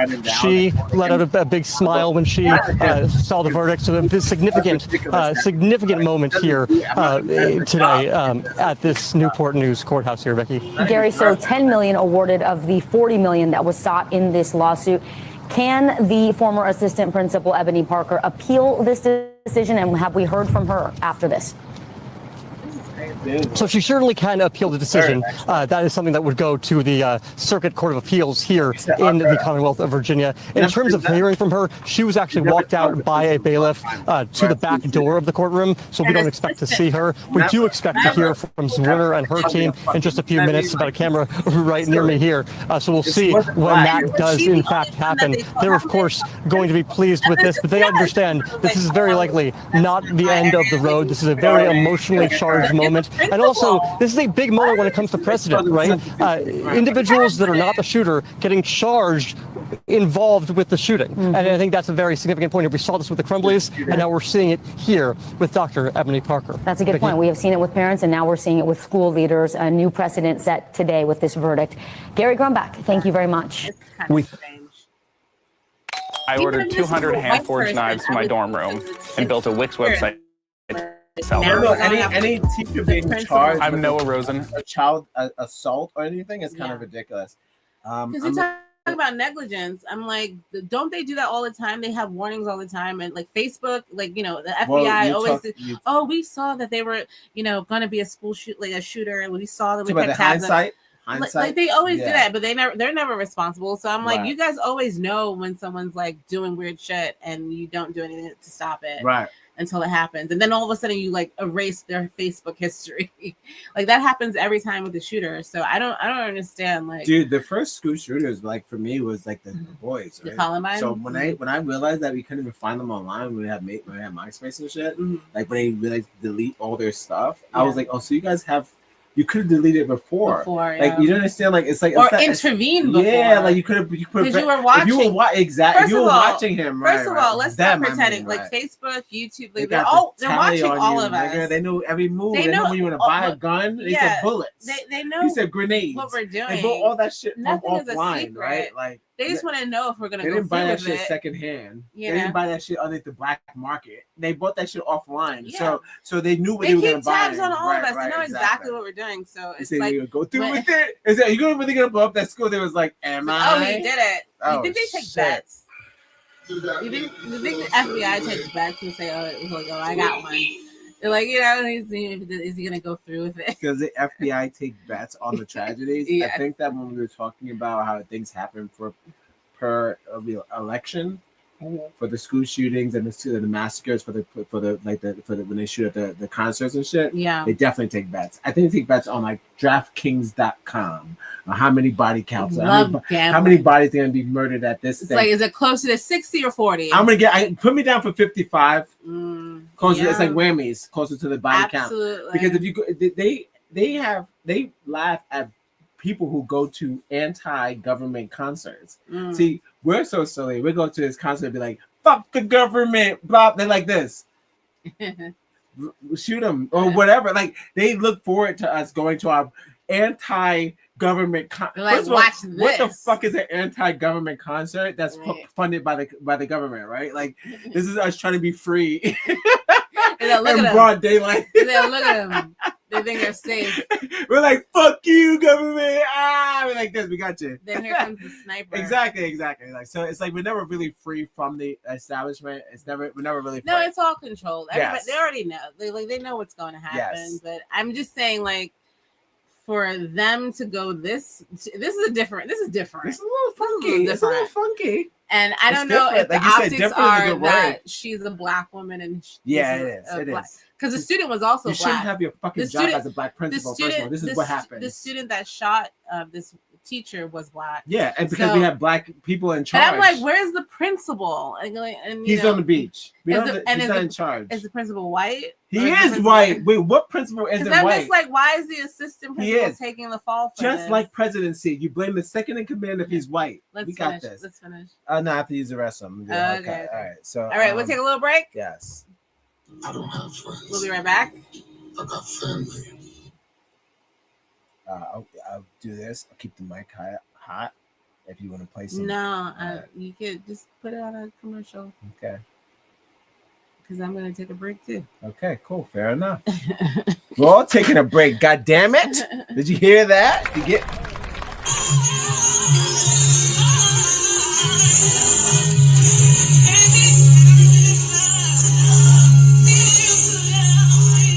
Welcome to the Blockley Show, a daily show about black shit. And here's your host, Faith and Evans. Are you sure about this? What's my middle name? John. Date of birth? January 4th, 1992. And my favorite drink? Tequila Sunrise. Great.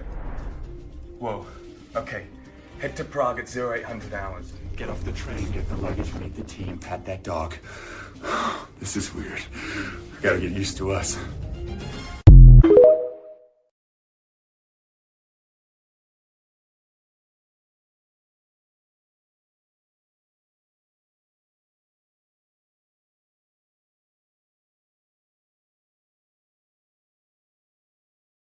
Right, Sarah? What the heck did I get?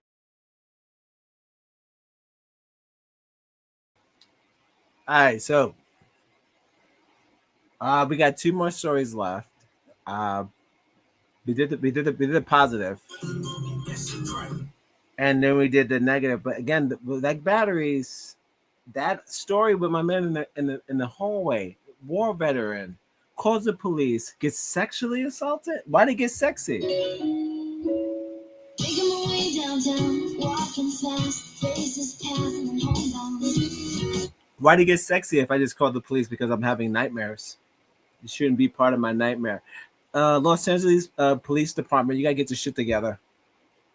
You've been terrible since fucking 1997. You've been terrible since the camcorder came out, and then a Mexican caught my main man, Rodney King. Y'all been terrible since Rodney King. We found new creatures, we found space, we found new particles, we found new matter in that time, and you still kept up racism since 1997. People have went to space, animals have went to space, evolution, twins have had, we twin dogs, we've cloned people, and you kept up racism. Why? Give it up. Racism is corny. Give it up. And you're breaking our hearts. Give it up.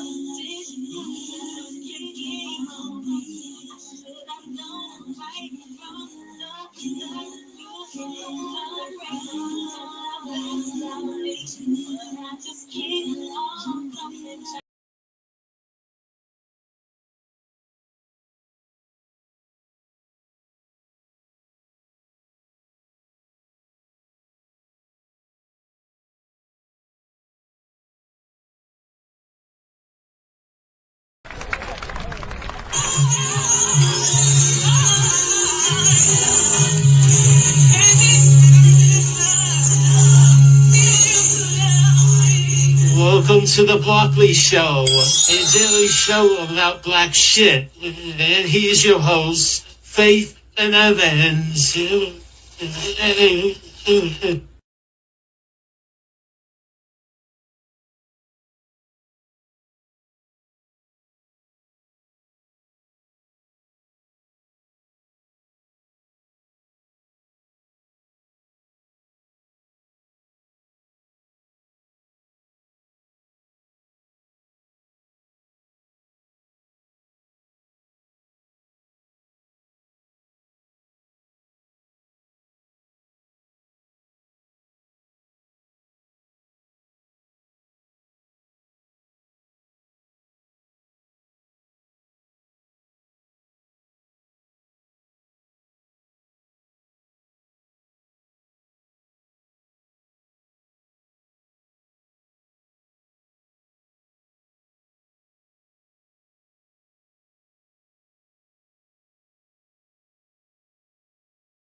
Right, Sarah, what the heck did I tell you? Have you had your coffee, Karen? No, because you didn't hand in the submission that was due. Matter of fact, where is my coffee, you worthless bag of dirt? Oh, okay. Ooh. That's better. Right. Who was that? Have a nice day.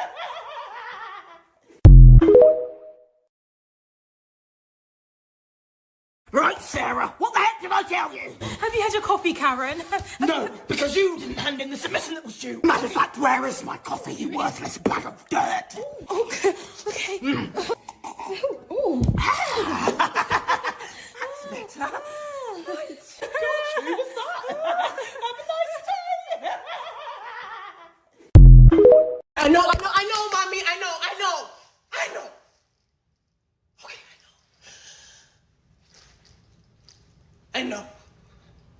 Okay, I know. Okay, I know.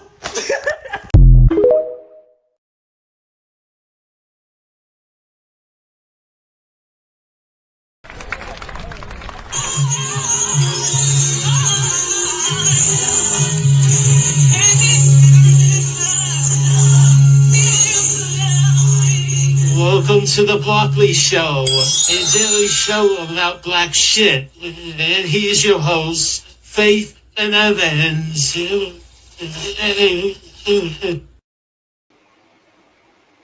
Welcome back, guys. Okay, so bringing it back to the video with my main man talking about what was going on with this more white chaoticness.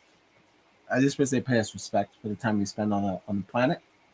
We did the same due diligence as everybody else. We gave them all of our time and money and stuff, taxes, all the same stuff. So I just want the same kind of respect.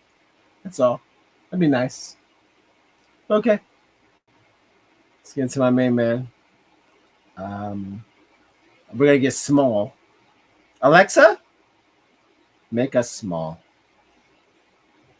So we could try. We're too big. Look at us. We're so tiny. Look at us. Now we're down there.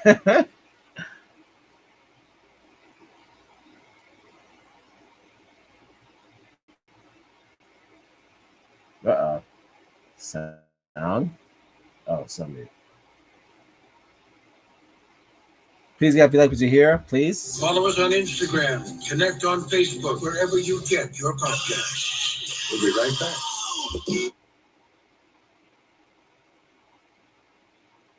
Yeah, you shouldn't be attacked for calling the police. That's all. I think that's kind of like verbatim, right? Shouldn't this be like non-cat? Like we just put that on in the resume. Nobody should be attacked for calling the police. For everyone, Asian, Black, Latino, whatever the fuck they want to do.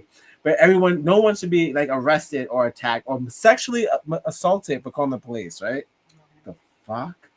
They said sexually B. I lost it. They always want to shove the nightstick. They're going back to I'm gonna do Leo. They always want to do this weird shit. Why do they always do this? What's up with them? So gay. So gay. It's a word that some gay men is an example of, once again, racism through the courts. What do we have here? We have a lily white teacher being shot by one of her 6-year-old students, and they're blaming the Black assistant principal, not the principal, for what transpired. Now, this lady, white lady, sought $40 million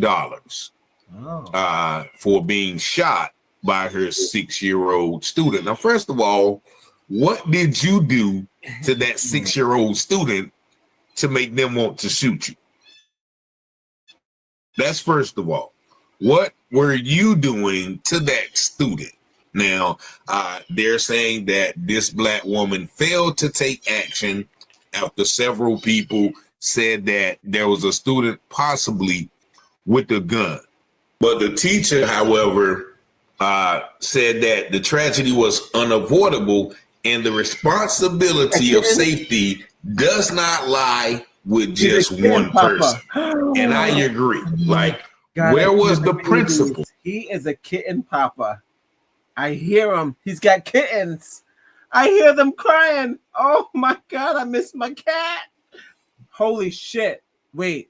And I agree. Like, where was the principal? Who is the principal? Who is everybody else involved? Who were the other teachers who knew that didn't do anything? Like, if a teacher suspects that a child has a gun, that teacher can also take the gun away from the child or check the child's book bag, right? It looks like this Black lady is being a scapegoat. Maybe that white teacher didn't like Dr. Parker because she was Dr. Parker. She was the assistant principal and she was over her. And they're saying that a unanimous jury of 7 people made that decision. Now, once again, I must say, who are those 7 people? Were they an all-white jury?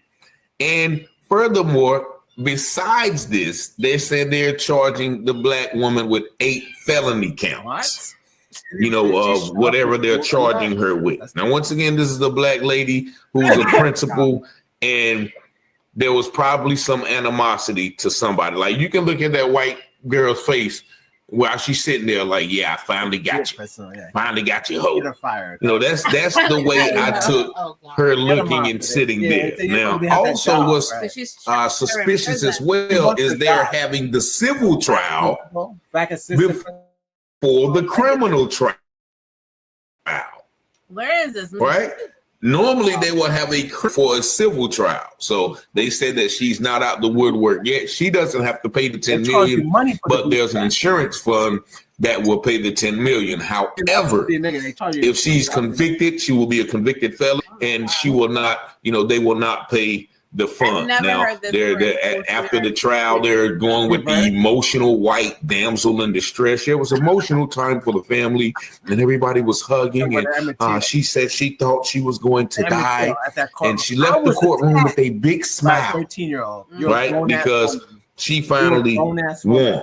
But so here they are saying that this black teacher who principal, quote unquote, ignored complaints to get the gun from the student is liable for this student's action. That is not her child.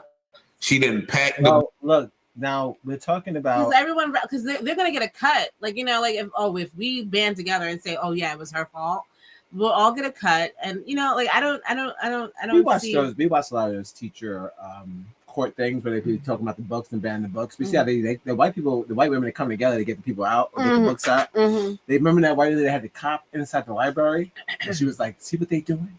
They got colorism." Yeah, she called the cops, and the cop was following with her, like listening to them. We can't. If a cop followed you around and he's trying to arrest you, you couldn't even get him to try to side with your thesis. Like I have an hypothesis. Theory. Like, could you feel me out? And like, well, I'm trying to arrest your ass. You know what I mean? Like, is he in the midst of like hearing you out and trying to arrest you in the back of his mind, right? So these white women, they get them, and they put their crazy on because it's like their wife and our daughter. And they lock in their crazy ideologies, and they stick with it. As crazy as this is, locking up the principal for a school shooter is fucking stupid. That is not a principal assistant, the sidekick of the principal. That you're grasping at black straws, my brother. That's dumb. That's dumb, and it happens all the time. Every workplace they go to the black person and say, "You biffed it." You biffed it. You think they're not blaming the TSA on black people? I just don't understand why they skipped the principal and went straight to the Nigga, because he was white or she. And, it's a man. It's a man. You only have white male principals because he's a white male and he's not going to get blamed for it. That's the whole thing. Right. But then what's the logic of going to the assistant principal? Nigga, what's the logic of always blaming black women for anything? I know, but and then not only that, now it's also I want you to be get a felony 8. What's that? 8 felonies. Your records for the rest of your life. No, you're gonna go to prison. No, she's gonna go to prison. Yeah, what are those charges? If she gets convicted. She has one lawyer that trump all those charges. They're not real. Those charges are not real. I don't understand. She literally called the police. I don't understand. How can you work in a government building and get arrested? And if they already prosecuted the parent of the child shooter, then why go further and go after the assistant principal and not, the actual principal? The parents of the shooters. No, they did. I just said that. They went after the parent so already. Stick to the family. That's it. Now we're going to new territory. Now because we saw that in the other case. I think that the school shooter's parents got arrested. But it wasn't the school shooter. It was actually the supermarket guy. Yeah, the supermarket. The one that's his racist self.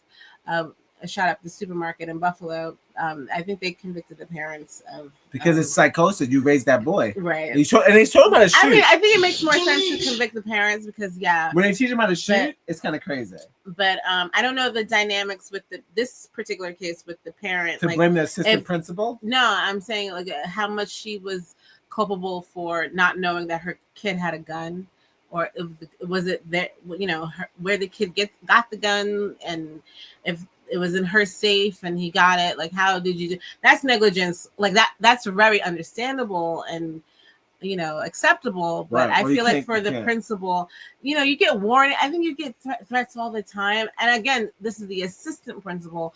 I'm not sure where their duties coincide with the not actual principal, but the principal. You said the actual principal? Well, I mean, that's aren't they more in charge? Like, who has more weight, the principal or the assistant principal? What's the principal or the assistant principal? Well, who has more weight is the actual principal, right? And then he's like this, and he's like, "You get it." That's why they hire black people on the side. That's what mayors do. In charge, ain't it? They had P in charge, right? Had principal in charge. Yeah. Regular. You have a black sidekick, like the black woman that opens the book in front of the. What's that black lady that had the? She had your same hair. Who was that black woman that came out with that big old book and she was like, "Biden's not doing this today." She was out there talking for a little bit. They had that black woman. She had that big old book, and she read a couple of things. She had curly hair, red lipstick. And nobody knew her name. But it was like, what is she gonna say today? I don't know what's going on, and this is it. And that was it. And they, you mean the Speaker of the House? Yes, okay. They hire black people to take the fall every time, and they hide in the background. So my thing is like, why wouldn't the politicians and school district, they're taking the same tactics? Politicians put up a black person, they take the fall, and then guess what? They do the same thing. Schools do the same thing. Put the only black person you have up and have them take all the fucking thing, even though it has nothing to do with them. She's gonna have it. She has to do an interview and be like, I don't know. I didn't know that happened. I didn't know that was gonna happen. I've been doing my job for 15 years. It's not my thing. She has to take the fall for it because the principal's in the back playing golf in real life. That's the shit. They keep a black person on staff just for the fall. I think that's what a real DEI hire is. And real shit. If white people really want to actually goes down. We are there for the fucking bullshit. They wouldn't know what a DI hire is for the fall guy. The fall guy. Well, that also like reminds me. There's 2 cases happening right now where I think one's in Mississippi and one's in Massachusetts. I think. Or I'm getting like the details mixed up. Getting the South mixed up. But there was like this whole police bust. FBI was like, on it. But it just seemed interesting that all the police officers that were getting arrested were black. And I think Mississippi happened. I think this is happening in Mississippi. All the police officers were black. And they were accused of being in the cahoots with the cartel. Who would believe that? And getting... Well, no, I mean, if they were, they were. But I'm just saying, like, it's interesting that in a place that's so hell-bent on making sure that black people don't have any kind of actual power, the quickest way to get them out is to like entrap them with some kind of drug charge, right? Drug history. Yeah, like I don't know. I'm just theorizing. Like they could be wrong. They could be like, yeah. Well, no, when they take away, like, I'm sorry, when you're a cop and like that's like they could be. You can't be a good cop. You're corrupted. Right. You don't have a good bone in your body. They could be corrupted, and they could be, part of it could be all true. But I just feel like it seems interesting that they're just making in the face of it black people. And there's no way that I don't think white people are involved in it in some capacity, or even put them onto it. Like again, like we're talking about people being fall guys or scapegoats. And then the ones out of Boston, the one that is accused of doing the trafficking in drugs works for the governor. So I'm like, so he's going to ports and he's making sure everything is like, doing the thing and getting away with like certain procedures because he works for the governor, so they're not checking him, or he can like release anything. Well, remember, and no one's checking him. Why would any civilian need a friend from the governor as you're gonna do some crimes? Like, I'm glad my friends are part of the government because now I could do what I want to do. But the governor is saying that like they had no idea. And I'm like, that's bullshit. That's them not saying that's if you get bullshit. caught, if you get caught, right, you take the fall. That's get okay. the fuck I got away you. From me. I don't know. I don't know you. I don't know you. And I'll I'm take like, care of you in the this pen, doesn't but make right. This I don't know you on camera. It No, doesn't make any sense. I'm like, you mean the government? It's like the mob, governor dude. doesn't know It's the anything. mob. It's the mob. This is stupid. It's the mob. So I just feel like that probably tends to happen a lot in these situations. They want to get black people out, then they'll start like putting on charges on them, just making them the fall guy or whatever. Just like what they did with the gambling. Like all of a sudden, like they said the mafia was involved, but for some reason we just see the black people, like the black players. You showed me that story being arrested. You showed me that story like a couple of weeks ago. Mm-hmm. It was like a week ago. No, it was a couple of weeks ago. But I heard like when it first happened, it was like all these white people are involved in this. Right. And I got no arrests. Okay. And it was like it's a big deal. No, they said they were arrested, but they said the mob is they back. kept showing the. Well, how come I can't see no mob? I literally went on to the news to see where's the mob again, because I love the mob. I love the Italian mafia. Yeah. If the Italian mafia is back and betting on games, I love that. I love the fact that we're still doing that because they take some shit off of us. Crack deals and all this drug dealing bullshit about our shit. Niggas is still grifting. Okay. So if we could get the mob still gambling on like big time games, that would be great. They don't even put them out there. They said it on TV. They said that the mafia is out there. They said Giovanni. It's a Giovanni, Giovanni, all the big names, all the big MTV, all of them. It's like I can't believe they didn't show anything. They just kept showing the black players that were involved. Because that's corny. Because you And know that we don't have no likely money. It's the being- mob with the money. And most likely being threatened. Corny. I know you can't. And blackmailed. I It's know. like they I was just just put their hope- face I was out just there. hoping that they would just show the But mob. You know. yeah, no, not yet. But it's just interesting how like all that's going down and everything seems like the black people are the face of it. Always. And I'm not saying that they're not culpable. Like like they could be. No, we're in. But yeah, of course. No, we're in. you But know, we're not getting the most. But Like if you're trying to get, no, we always get you're we're not getting the most. If the mob's involved, we're getting Samuel Jackson thing right, from Casino. exactly, We're getting yeah. enough for our rent. We're not even getting the most. We're not even stunting. You're So not. it's like You're not the king. But they always get the small fish. They always get the Yes. guppy to get the shark, Yes, and that's the FBI's MO because they know that the bottom of the line will be black and will be the face of this. But I think we should know by now that we're not capable.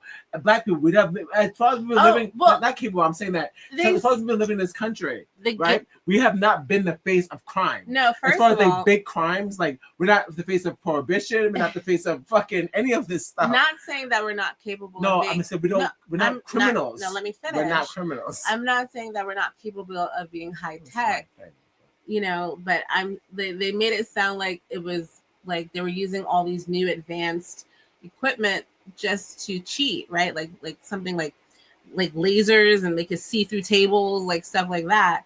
So I'm like, I don't know if we're doing all that. So right to heist. To heist, right? Like I don't know, like that's First that's 28 pretty will be interesting. That's pretty elaborate. First so. 28 will be lit as hell. How did you break into that? Well, I used the thing that they use for Mission Impossible. Not saying that we're not capable. I just don't think we have time for that. Like, are we really cheating that I don't hard? have the money to it's do like, it. okay, we got these For like goggles? infrared glasses Sam just Fisher. so we could cheat. Now we're fucking like Amazon shows just to get a fucking I like don't know. Xbox. I don't know if we're just like we're doing like first of That's a all, lot. all of our crimes are just financially rent situations. Right. And if I was gonna rob someone for my rent money, I don't think I need like goggles and a fucking sniper. These niggas are using silencers. Like it's getting lit. It's getting lit. They're using silencers again.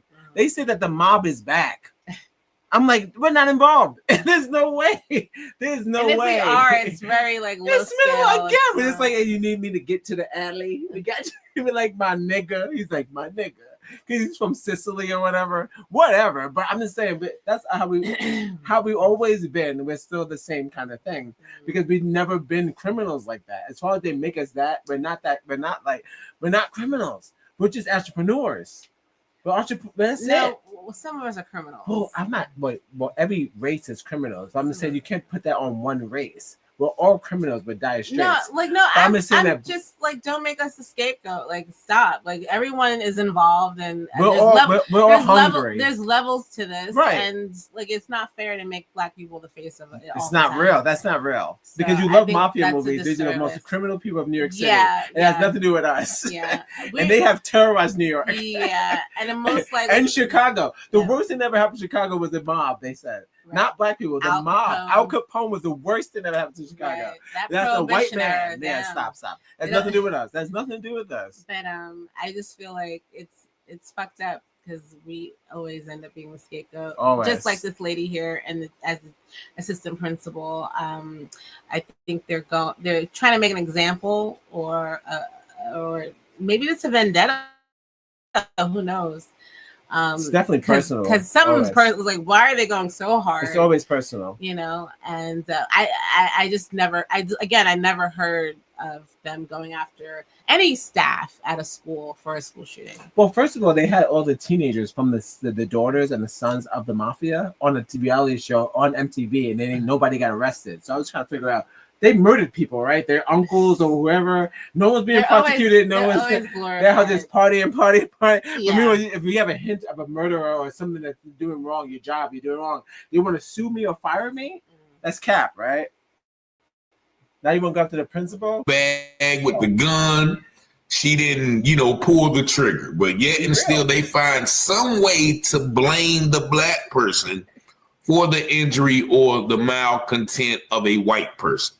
And this has me upset. I started following the case when this trial started. It was a 2-week trial, and everybody, all of the white witnesses are saying, yeah, we told the Black lady, but why didn't you do something then?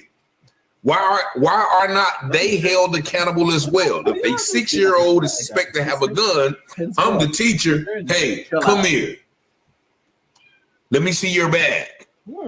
These students right here are saying that you may have a gun. Let me see your bag. That's really DI though, if you think about it. And you know, I don't know the race of the shooter. Now, normally when it's a black child, they put their picture on the internet. Now they didn't do this, but it happened in Newport News, and I spent about 20 years in the 757, as they call it. And Newport News was nicknamed Bad News. You know what I'm saying? Because he is a veteran. Bad news, whatever you take bad news to be. But I just think this is another example of when black people are in positions of power. Whether you're a doctor, whether you're a principal, whether you're a state legislator, like what's that lady, the black lady name they're going after now, Letitia James. It's easy for when something goes wrong, the black girl. Get the black girl. It's the black girl's fault. And that is what, I caution my, black professionals when you reach those levels of success, you have a target on your back. Now, this lady is not a criminal. She probably has no criminal record, but yet they're going to place 8 felonies because this white lady was probably mistreating that student.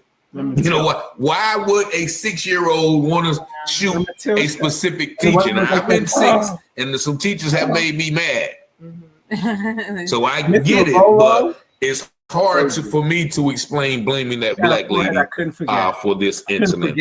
But shout out to Dr. Parker, Ebony Parker, man. I hope you make it through it with your sanity intact. I hope this is a lesson for all black professionals in white settings, especially in the educational system, that, we will always be the fall guy. Out of all the people who knew, out of all the teachers who said this child had a gun, not one of those teachers could have did anything as well. So I feel like Dr. Parker, the tragedy was unavoidable because eventually that 6-year-old student was going to do something to you if you keep mistreating. But that's just my take on the situation. Y'all let me know what y'all think about this in the comments. Y'all see the number 919-587-7782. If you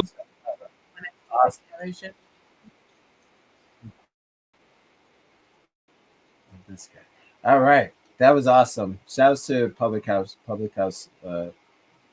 that story. That was gnarly. That's kind of like a trend when they will just hire people. White people have this thing where they like to mention DEI, but they don't know. We've never experienced DEI. They have no benefits of being a person of color that gets hired in an establishment. You get no benefit. Even when you're around other people and you're the colored person around other people who are not colored, there's no beneficial factor of being a person of color on the workplace. You don't get no bonuses. You get asked a lot of questions. People actually do your holidays. They actually what you eat for lunch. It's a whole bunch of black questions you get asked. You think I don't know why people think that it's like some sort of bonus for being black at a job. It's not. You get paid less and you get asked to do more shit. I don't know. I don't need. It's not real. And it's unfortunate, but that's real life. Like they got to stop that DI shit. It's not real. But get into another story. Speaking of not real, this lady.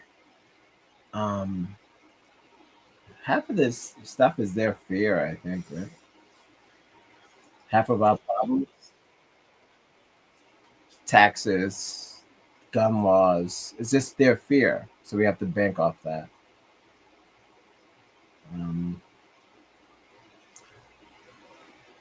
All right. Well, science.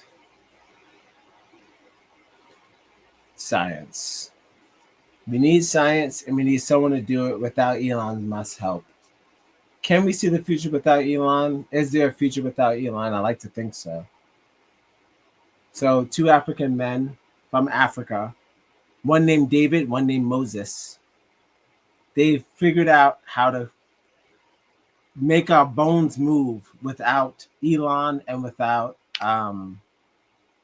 Microsoft, and people already say bones move. They are making our brains move our bodies, move our dead bones with our own brains.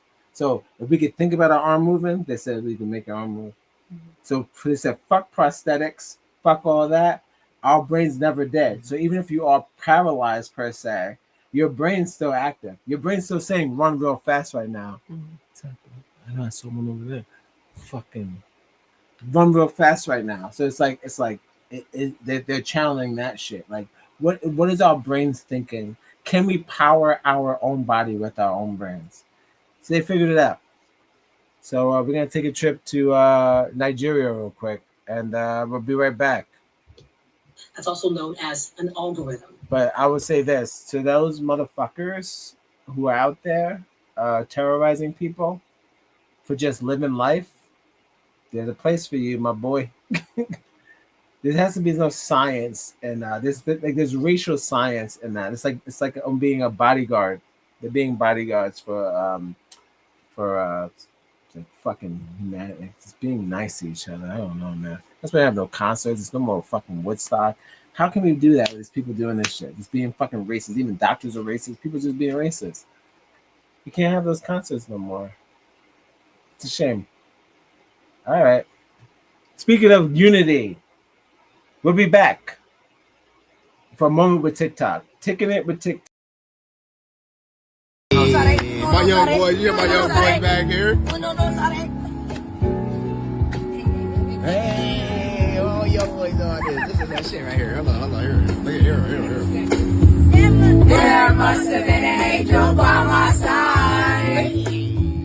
Something heavy led me to you. Look at the sky. What it is? It's a color of love. Turn down. There must have been an angel by my side.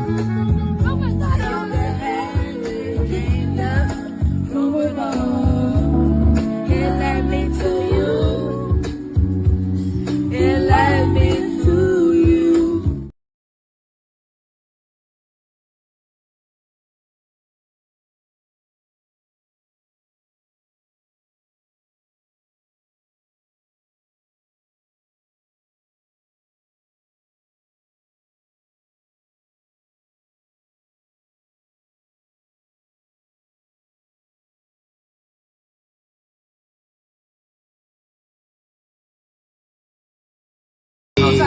My young boy, you hear my young boy back here? Hey, oh, young boy doing this. This is that shit right here. Hold on, here. Look at here. There must have been an angel by my side. Something heavy led me to you.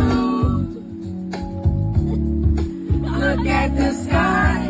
What it is? It's a color of love. Turn down. There must have been an angel by my side. Something heavy came down from above. It led me to you. It led me to you.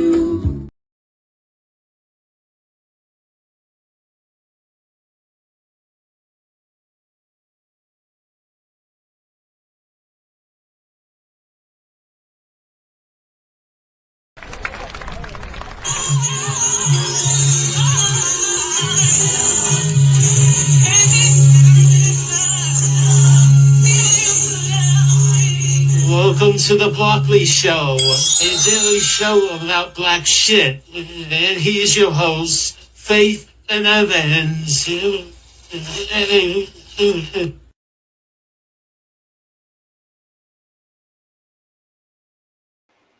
Hanging on a head. All right. Guys, thanks for joining us. Please like, subscribe, share. If you share it with someone, just share the video, get the show out there, and fucking like let it pop, because if it doesn't pop, it doesn't grow, you know? And we all need to pop, okay? I'm just trying to pop.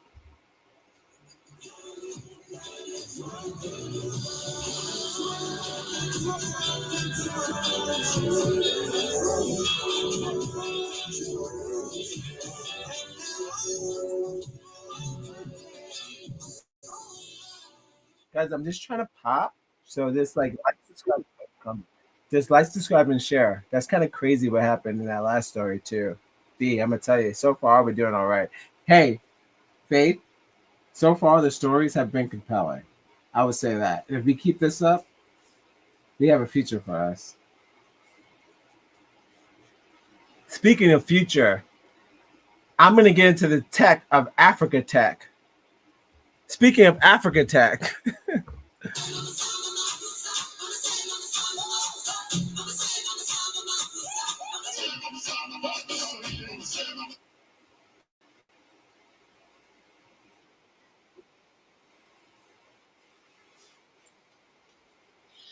Shut up. Now you get a whole bunch of AI commercials telling you to make AI content. Are you gonna make your face? Don't. Just use this instead. All right, guys. This is our last video of the night. Thank you for joining us. Last story of the night, actually. 7:20. All good.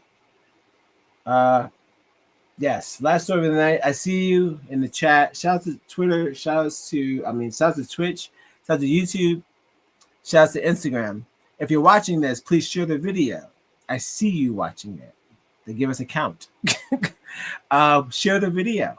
And don't be shy if it's something you're into. Our last video of the night is something productive. Always productive. We like to keep it hot and heavy. Like sad, heavy, sad. Something like that. But must have been an angel by my side. That's so great.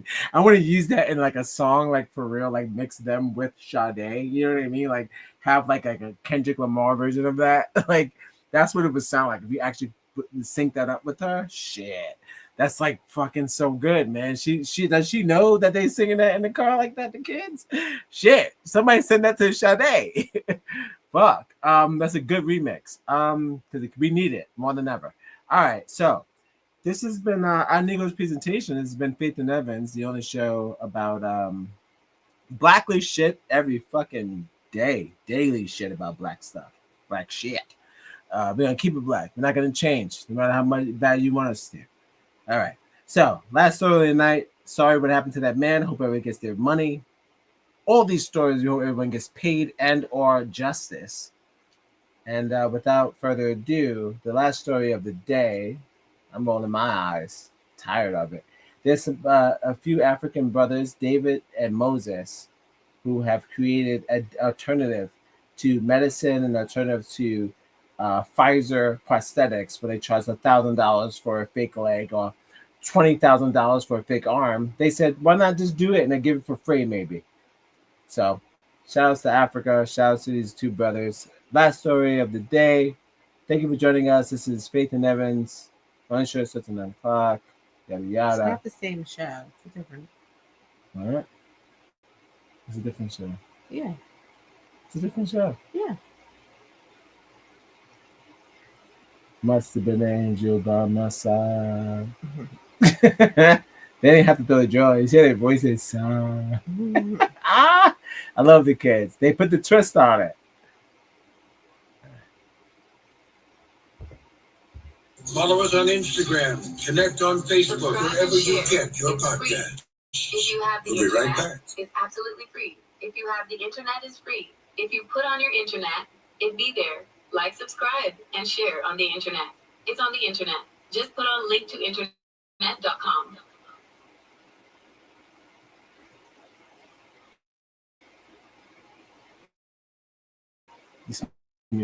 Physical disabilities. And what if those people can be helped? Until now, there have been 3 choices for people. They could use affordable prosthetics that improve appearance, or use functional but expensive prosthetics, or simply give up and accept a life of limited mobility. However, 2 African innovators are changing that. Using metals and electronic components discarded in waste, they have created AI-powered prosthetics everyone can afford. And they are not just for appearance. They are fully functional, allowing people to use their robotic arms and legs for life activities. But how did these African innovators achieve what even the US engineers find hard to do? In this video, let's know about the whole story.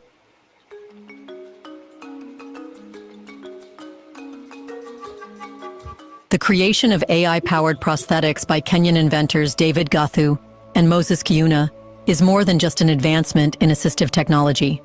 It is a revolutionary act of defiance against the global power structures that have long kept Africa on the sidelines of technological progress. Their bio-robotic prosthetic arm, developed from discarded electronic waste, represents a bold declaration that Africa is fully capable of solving its own technological challenges. Traditionally, high-end innovations in artificial intelligence, robotics, and biomedical engineering have been concentrated in Western laboratories with multi-million-dollar budgets, leading to the widespread belief that only the West can produce cutting-edge technology. Imagine being able to build an app with your name on it, just by thinking about it. Meet Base 44. A complete AI. Thanks. Gathu and Kiuna have shattered this notion, proving that life-changing innovations can emerge from resource-limited settings when driven by creativity, resilience, and self-learning. Their invention is an AI-powered, brain-controlled robotic limb that costs a fraction of Western alternatives. Their invention ensures that even low-income individuals can access fully functional prosthetic limbs, giving them independence and a higher quality of life. Unlike conventional prosthetics that rely on muscle contractions or manual controls, this device allows users to control their artificial limb entirely through thought, enabling real-time movement that closely mimics natural limb function. It's like this breakthrough offers new hope to individuals who previously had no viable options for regaining full mobility. At the core of this invention is the brain-machine interface technology, which allows the prosthetic limb to interpret and respond to neural signals generated by the user's brain. The human nervous system. It's like that whole explanation of what it's supposed to be and what it is. And I feel like we had an idea, but it's them that's doing it, which is awesome. So it's like we're getting an understanding about prosthetic surgery, prosthetic limb surgery, which we already knew existed when they started putting out the metal limbs and all that. But they didn't really do it like this. They said you can have a metal leg, you have a thing, you can run like a robot, you can do this. They didn't really break it down like this. So they saying that their version of this is more of a safer version of this of our version because it's more organic. So it's like it doesn't require mechanical wires or anything. It's just your own brain moving your own leg. So that's probably why the people keep tagging me is like the government's going to kill you, but there's no proof that the government wants to kill them. But I mean, we already have our own proof about like Black people creating things, and then maybe they might get attacked for that. Maybe the first person who made up the cotton mill was probably murdered or something. Like, you're gonna stop our slaves from picking? They probably killed that nigga. Probably anything that stops their mass production. That's kind of like about it. Like, no, I'm just that for the guy. There's like, you know what? There's gotta be a better way. that's how I kind of like, what it we're is. gonna get out of this. This like, you look at it like there's gotta be an easier way. Like these African brothers were like, you mean to tell me the only way because to be if prosthetic? I don't stop if I don't make this machine right now, we're gonna do this forever. We're gonna do this forever. Nah, it can't be. So like someone the power of brain, just your brain. No, I would say it's probably a gift from God. Just gave you the idea. Yeah. Like, listen, if you build it, they will come. Like, you know, like you just hey, build this shit so we can get out of here. Just to make it easier. It's just like they go like this. It's like, oh well, okay, we don't need you guys anymore. So they're like they were doing it the other way, like going like left, dude. It should went right, like going all the way left. Like, so these niggas really found out a shortcut to I think that's prosthetic. Probably part of the reason why they created like the sex robot, right? So you can you can stop like having raping or trafficking, all that stuff. I think like just that whole like domestic violence too. Punch the doll, punch her, beat the shit out of her. No, I'm just saying, slap her in her mouth, beat her up. You think that people are abusing their sex? Do you remember when they had like that was that movie? It was about Companion. Wasn't he abusing his robot? He did. And do you remember when they gave you guys? Yeah, that's not right because the robot is dolls? First of all, don't abuse the robot because the robots are gonna rise up and then rise up. Is it robot rise up? Damn, what are you talking about? Can't abuse the robot. Jump. I don't know. I don't know what is with human violence. But yeah, this is absolutely like inventive. I'm Sora 2, the new AI in town. We're not afraid. Artlist got them all. Sora 2 is now on Artlist. You now have the most... They figured it out. It took 2 Nigerian brothers to figure it out, and they're never gonna let them rest. They're gonna kill them. I hate white people that keep posting that video though. Like, these guys are in danger. They're not in danger. If you Google these 2 twins or whatever, I mean these brothers, they're not in danger. Okay. Do you know that about 1.3 they're in danger because of the technology, but it's not that they're not the only ones that try mobility. To come up with different versions of this shit that we have, right? But it's just the less affordable one. And that's the reason why they're in danger. They're in danger because the markability means that everyone gets it for free. Because nobody wants that. Europe doesn't want that. China doesn't want that. Japan doesn't want that. They're like, why are you making something for free? Just fucking charge it. And they're like, I don't want to charge it. Like, anyone should have it. Like, it could be like Medicare. Everyone should be able to use their arm if they lose their arm. They're like, what's wrong with you? Put some money on that. They don't want to do that. Which is like, I get that. That's how we roll. That's how we roll. But yeah, that's the only reason why I feel like they're in danger. It's the need for bulky physical wiring between the headset and the limb, making the prosthetic more comfortable and practical for the user. Once the prosthetic receives the electrical signals, it activates its biomechatronic actuators, which are small motors and microcontrollers that generate movement. The AI-driven system ensures that the prosthetic responds instantly, allowing the user to perform actions such as opening and closing fingers, rotating the wrist, lifting objects, and performing fine motor tasks like writing or using a smartphone. One of the most remarkable aspects of this AI-driven prosthetic is its ability to continuously learn and adapt to the user's brain activity.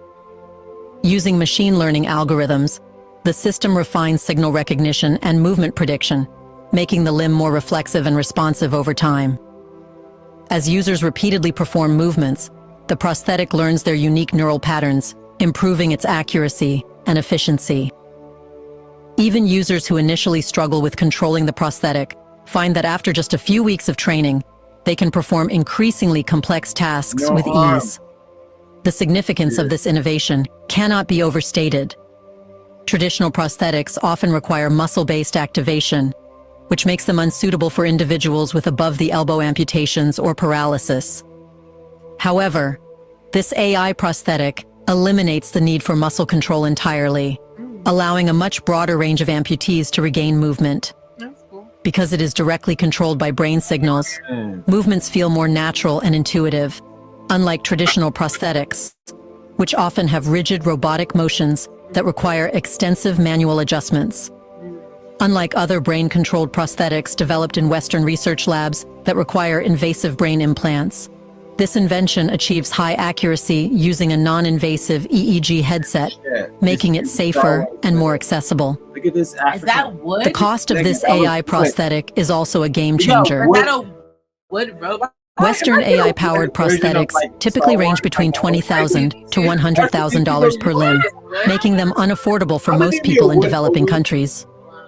In contrast, Gathu and Kiuna's AI prosthetic offers similar functionality at a fraction of the price, making it a realistic solution for amputees across Africa and beyond. Unlike most prosthetic devices that require extensive physical therapy, this system naturally maps to the user's brain activity, requiring no special training.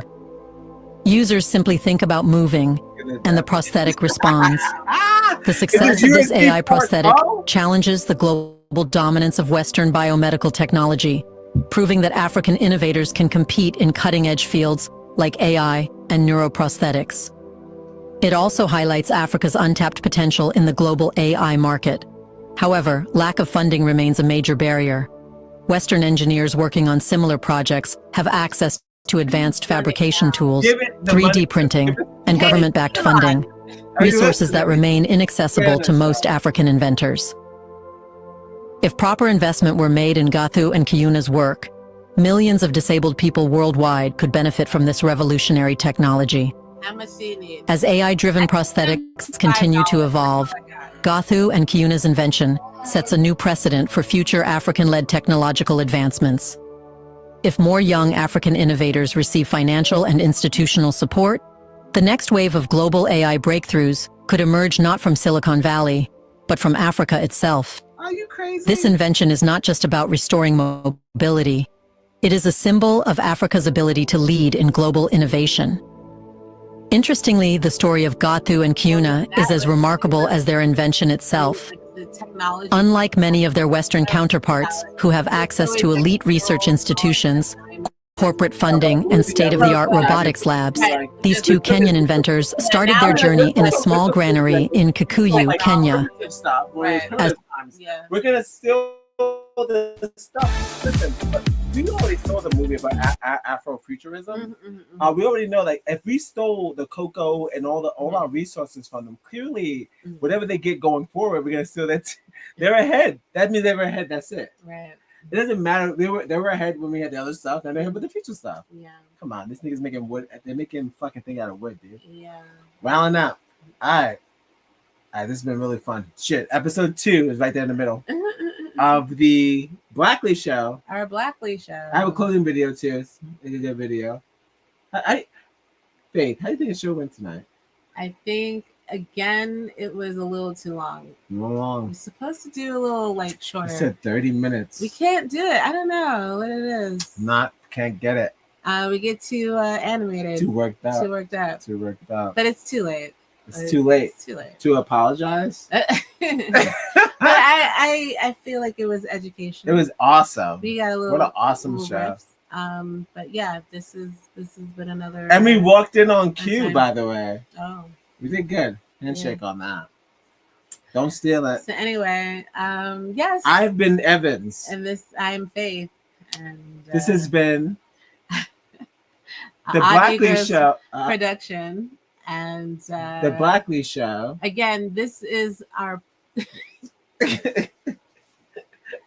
your number one Black news source for Black. Actually, no, news. it's more What? like 100. The 100th show about Black stuff. We're the only one talking about Taylor Swift. The only ones. Yeah, but on a serious note, this is just still the beginnings of this show. We plan on making this an actually animated show with Faith and Evans and in her back here. But we will eventually get that. You know, everything's a grassroots work in progress. So everything is grassroots. If you like what you're hearing, please like, subscribe, and share. We'll have the daily show with Faith and Evans Connect on Facebook. eventually. But for now, we'll be right back. Be our little selves here for you guys. But please like, subscribe, and share. We really would like the viewership to go up, help our algorithm, and get our names out there as Odd Negroes. Odd Negroes needs to be out. More Black content, the better. Yes. You know you love it. Stop being nasty. Just get it. Like, yeah, stop letting us be like your little sneak peek. Sneaky link. Sneaky link. I am not a sneaky link. We are not sneaky I'm links. wearing a blazer. Listen, we have 979 subscribers. Seriously, I ain't no on sneaky YouTube. link. How come you guys are not sharing, liking, subscribing even more? Like, it's weird. But yes, please like, subscribe, and share. If you like what you see, if you don't, then I don't know why you guys keep coming back. Tell people to stop watching this and share that why we should stop. Share it. If you are like returning, but you never like retarded. No, hate What? share it. What? If you hate return, share it. but you don't share it, like what is the point? No, but don't. We have to get. I'll take your rage that you're taking internal about this, but share that rage. Share the rage, okay? We need it, and you know you love it. So if you don't, you want to keep going, whether you love it or hate it, keep it Black, okay? Blackley show, I love this. We're doing good. It's episode 2, I think they're good. Well, we'll be back tomorrow. We'll be back tomorrow. With another you bet your episode ass. of the Blackley Show. Oh, a little spoiler alert. Spoiler alert. Am I doing an X gonna give it to you? Probably. Regular. Okay. No. Thank you for watching. We'll see you later. Don't forget to subscribe and share. Okay. Listen, we're gonna keep doing it whether you like it or not. All right. Listen. Where's Harold? Play us out. Nah. I hope you enjoyed all the stories too. Black productive, right? God damn. You see what happened with it? And they still locked the man up and they blame the principal? That never happened in the history of school. That the assistant principal gets blamed. You know we finally here, right? Boss, you know we finally here, right? Well, it's Friday again. It's Saturday.